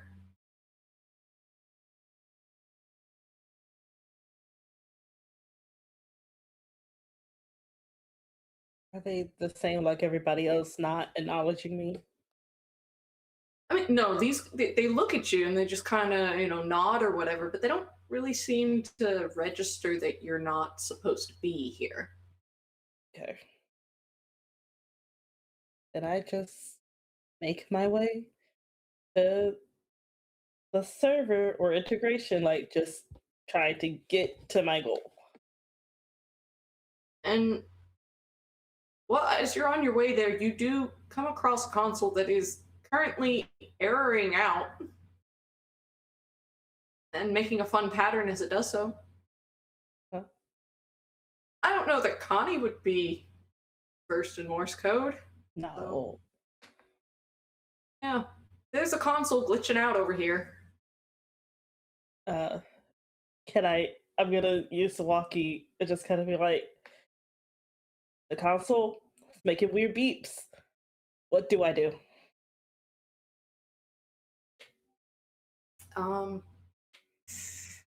This is going to be a long shot, but can you hold the walkie next to it?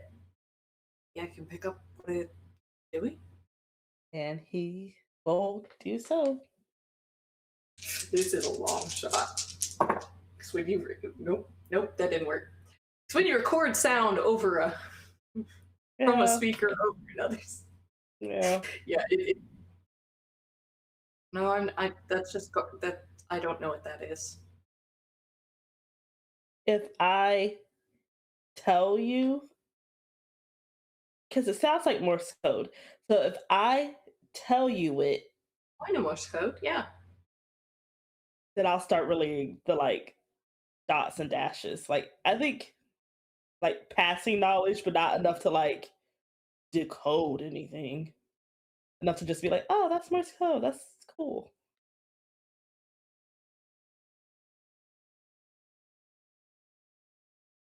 Revise or the SCF array. Now, the SCF array, Connie, you did see mention of in that data you had accessed earlier. And that is the automated system that is in charge of the stasis pods, like the suites at large. It ensures that everything goes according to its schedule. People are woke up on time. It alerts if there's an issue with any of the pods. Like, it's pretty self contained.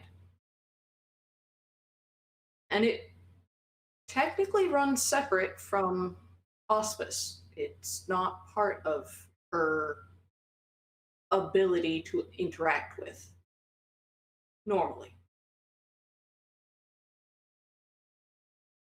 So if she woke you up, that shouldn't be happening.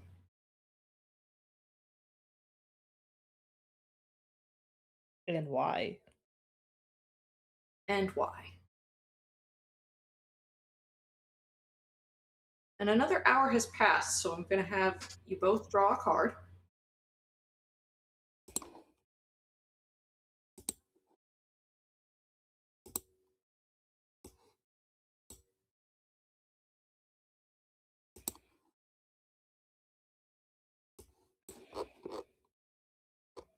All right. Connie, as you're piecing this together at this console, suddenly the air feels heavy.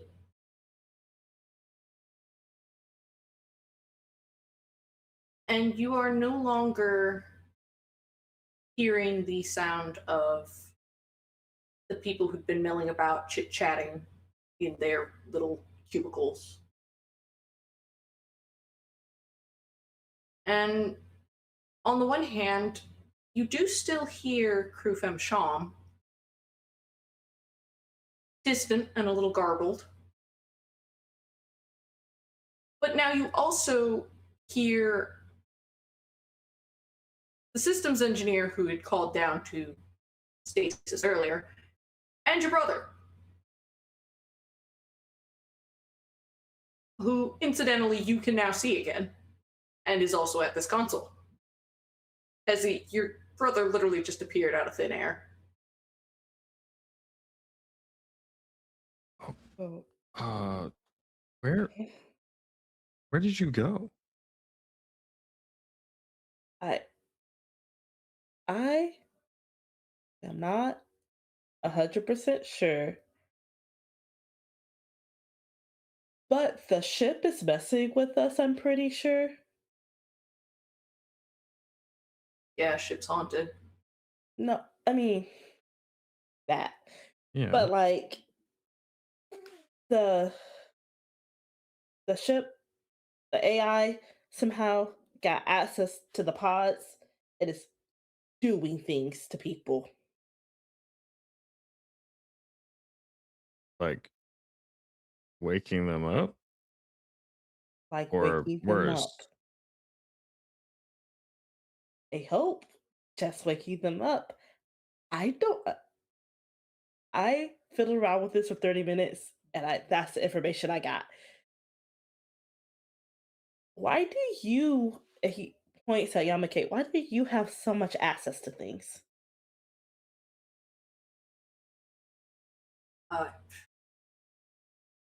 I was part of the integrations team when they were building this vessel. they upgraded me to helms after a bit, but just kind of gestures. Stupid, but pride and joy, you know. I worked hard on this shit, and now something's going wrong with it, and I don't know how to fix it. I don't understand why she's gone crazy. Except, I guess I do now. I thought it was an anomaly. So the SCF array, it controls the pods, right? It's automated. It's supposed to maintain itself. That way, if there's a malfunction, nobody can just be like, "Hey, let me fuck with this," or "Hey, I've decided I don't want you to wake up, so you're not." But okay, so Stasis Suite 1, they're gone. Stasis Suite 6, likewise, gone. Gone as in dead? Like just okay. Biometrics done. That's what I was trying to find out on I went digging and there was a proposal because this ship can't carry enough fuel to get all the way to that nebula. It can't. So there was a proposal to use alternate fuel sources to synthesize to in case of emergency type shit, right? But it looks like somebody set it up so it wasn't emergency but a plan. So you were telling me people are the alternative fuel source? Not the alternative fuel source, just the fuel source. The fuel source is the fuel source, right? That's in the aft. There are 3 separate fuel tanks.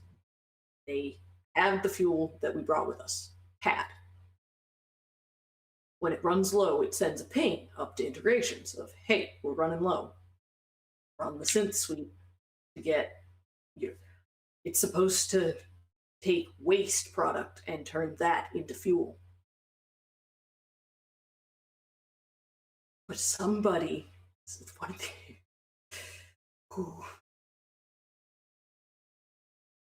those bastards, they literally set it up to. I helped them build it. Do I trust that he feels real remorse? Like, do I trust that he had no idea? Because I know that he had access to things he shouldn't have access to, but he's putting on a good performance. Like, I had no idea this was the plan. Roll me either repulsion or no, roll repulsion. Okay.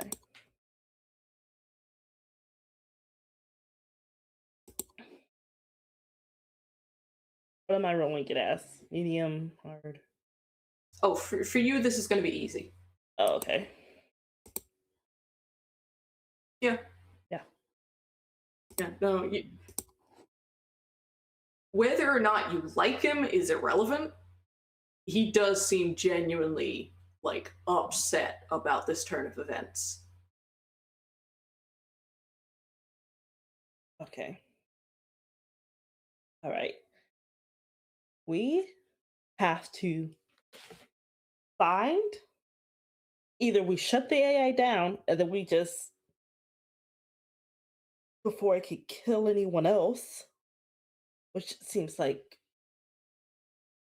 option A and the most important thing right now. And then we need to also find whoever has the ability to turn her on and off and do all this crap. You have to put them down.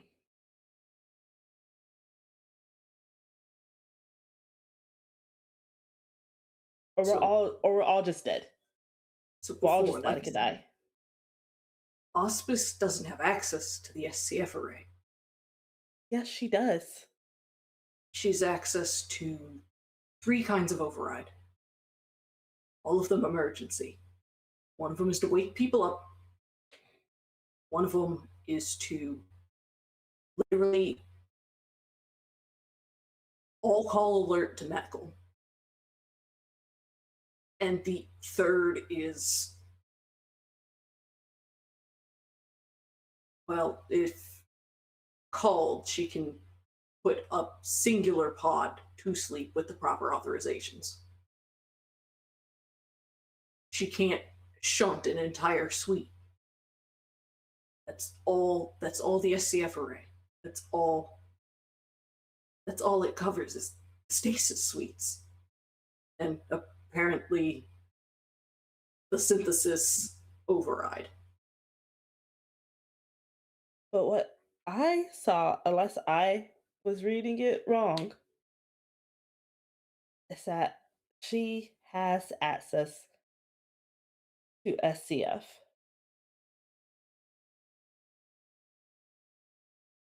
That's what it looks like. Somebody had to have given her access.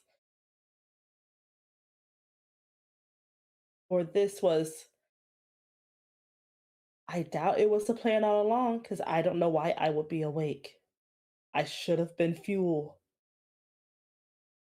So we gotta figure something out. Shit. And that seems to jog him out of whatever despair he was starting to fall into. And since Hezi already got into the console for access purposes, sort of,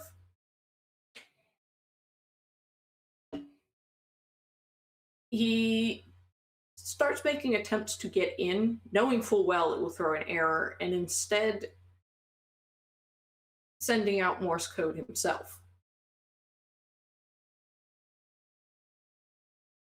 Which you realize is what's happening when you get response on the console, message ping from up in Helms.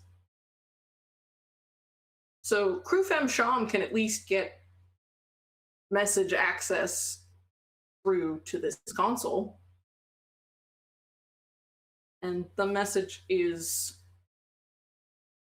I'm trying to think of how it's worded. It's effectively,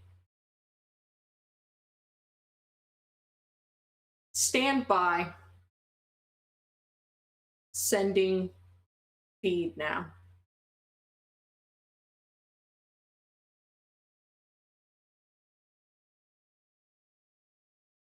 And since we are short on time, I'm going to ask you both to roll me 2 things. First, ignorance checks at hard. And then either your choice of repulsion, temper, or cowardice.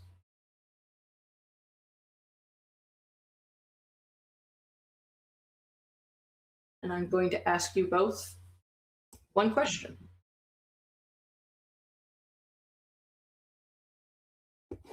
If to save the other stasis suites,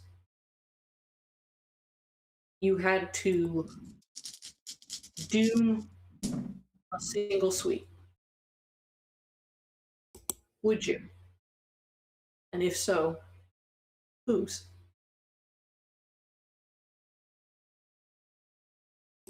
Repulsion was one of them, right? Yes. Hard? Yes, also hard.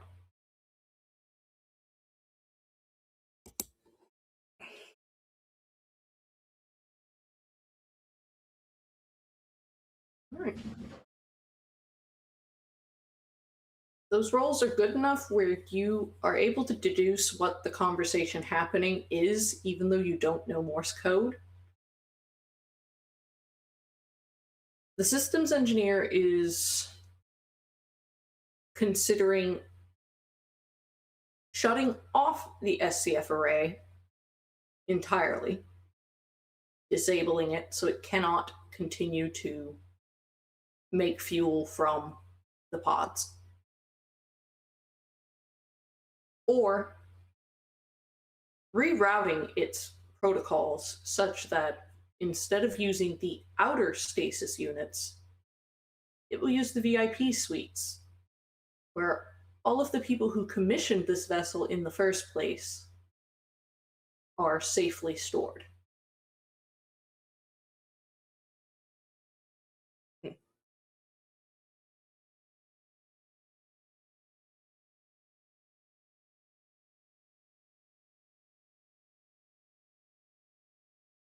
I would reroute it there. How about Connie? But that like includes their families and stuff who It does. don't necessarily know.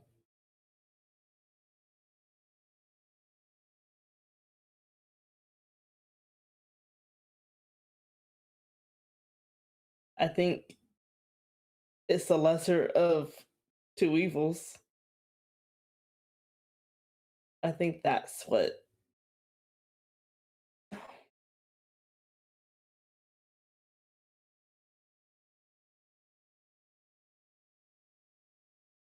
I think that's what he chooses. I think if it came down to saving common people versus, but even at that, he can't doom people to die. Question, point of order. Was Connie in there? What suite was Connie in? Connie is in the same suite as. Wait. For the stasis? Yeah. Connie was in the next suite to be shunted when the array decided it was time to mulch people. Okay. I think you can see it's a struggle, but he will shunt it to the VIP. And as a point of order, this is not an easy decision to make, not for any of the people involved in making it. And it's clear that there are heated emotions happening in the systems engineer who, for clarity's sake, looks like absolute dog shit. Like, he hasn't slept in days, probably hasn't eaten properly in that time, and has certainly been attacked multiple times. Like, y'all two don't look too great right now either, although you haven't been hurt by these monsters. It was only a matter of time before they did do worse. And even so, it was not an easy decision to make.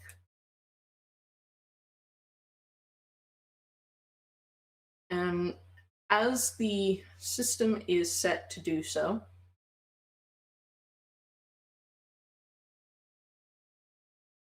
at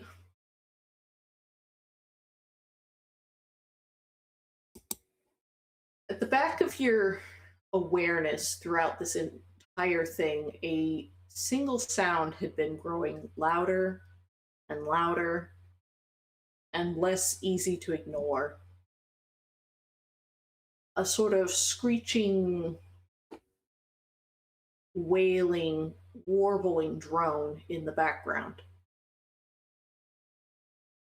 And that stops.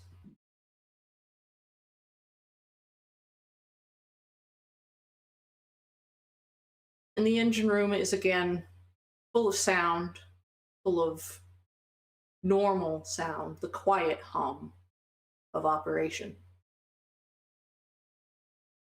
You all still look like shit. Like, this didn't solve everything that happened. It didn't undo the deaths. It didn't undo the injuries.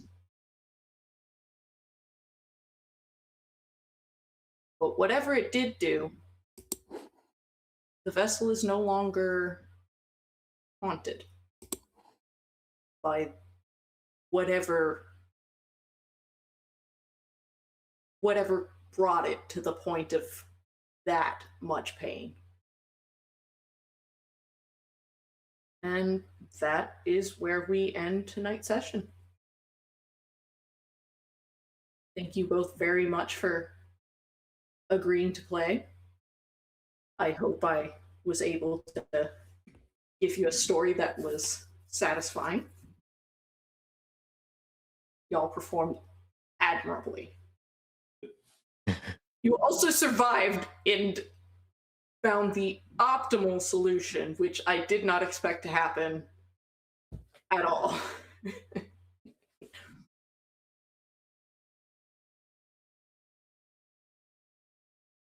So with that, I think it's about time to do outros, and yeah.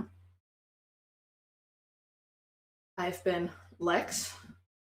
Find me at LexArts with 2 X's on most spots of the internet. This was for Apochromatic Unlimited's Harlem Renaissance Forever. Thank you all who are watching for your support. Thank you for your donations. Thanks for tuning in, and spread the word because we have more coming back at you tomorrow. Let's get up for my lovely cast. If you would do your outros, let's start with Triumph this time. All right. Yeah, my name is Triumph. I'm an actor, singer, TTRPG performer, and yeah, no, I'm usually Sir Triumph on socials. But yeah, I'm glad to be here. Thanks for having me. This was this is really fun tonight. And Kay. I've been Kay. Like I said before, I'm an artist. I post like once a year. I will get better. Yeah. I don't know. That it's kind of hard to give an outro right now. I am in thought. But thank you for donating. And come back tomorrow. Watch everybody else give good shows. Good night. Good night, everybody. Final shout out to Transplanar RPG, Frivolous Bears Studio, and Thought Crimes Games for their support. And please, again, tune in tomorrow. Continue donations and support for the Lavender Rights Project. That's us signing off. Good night. Hey.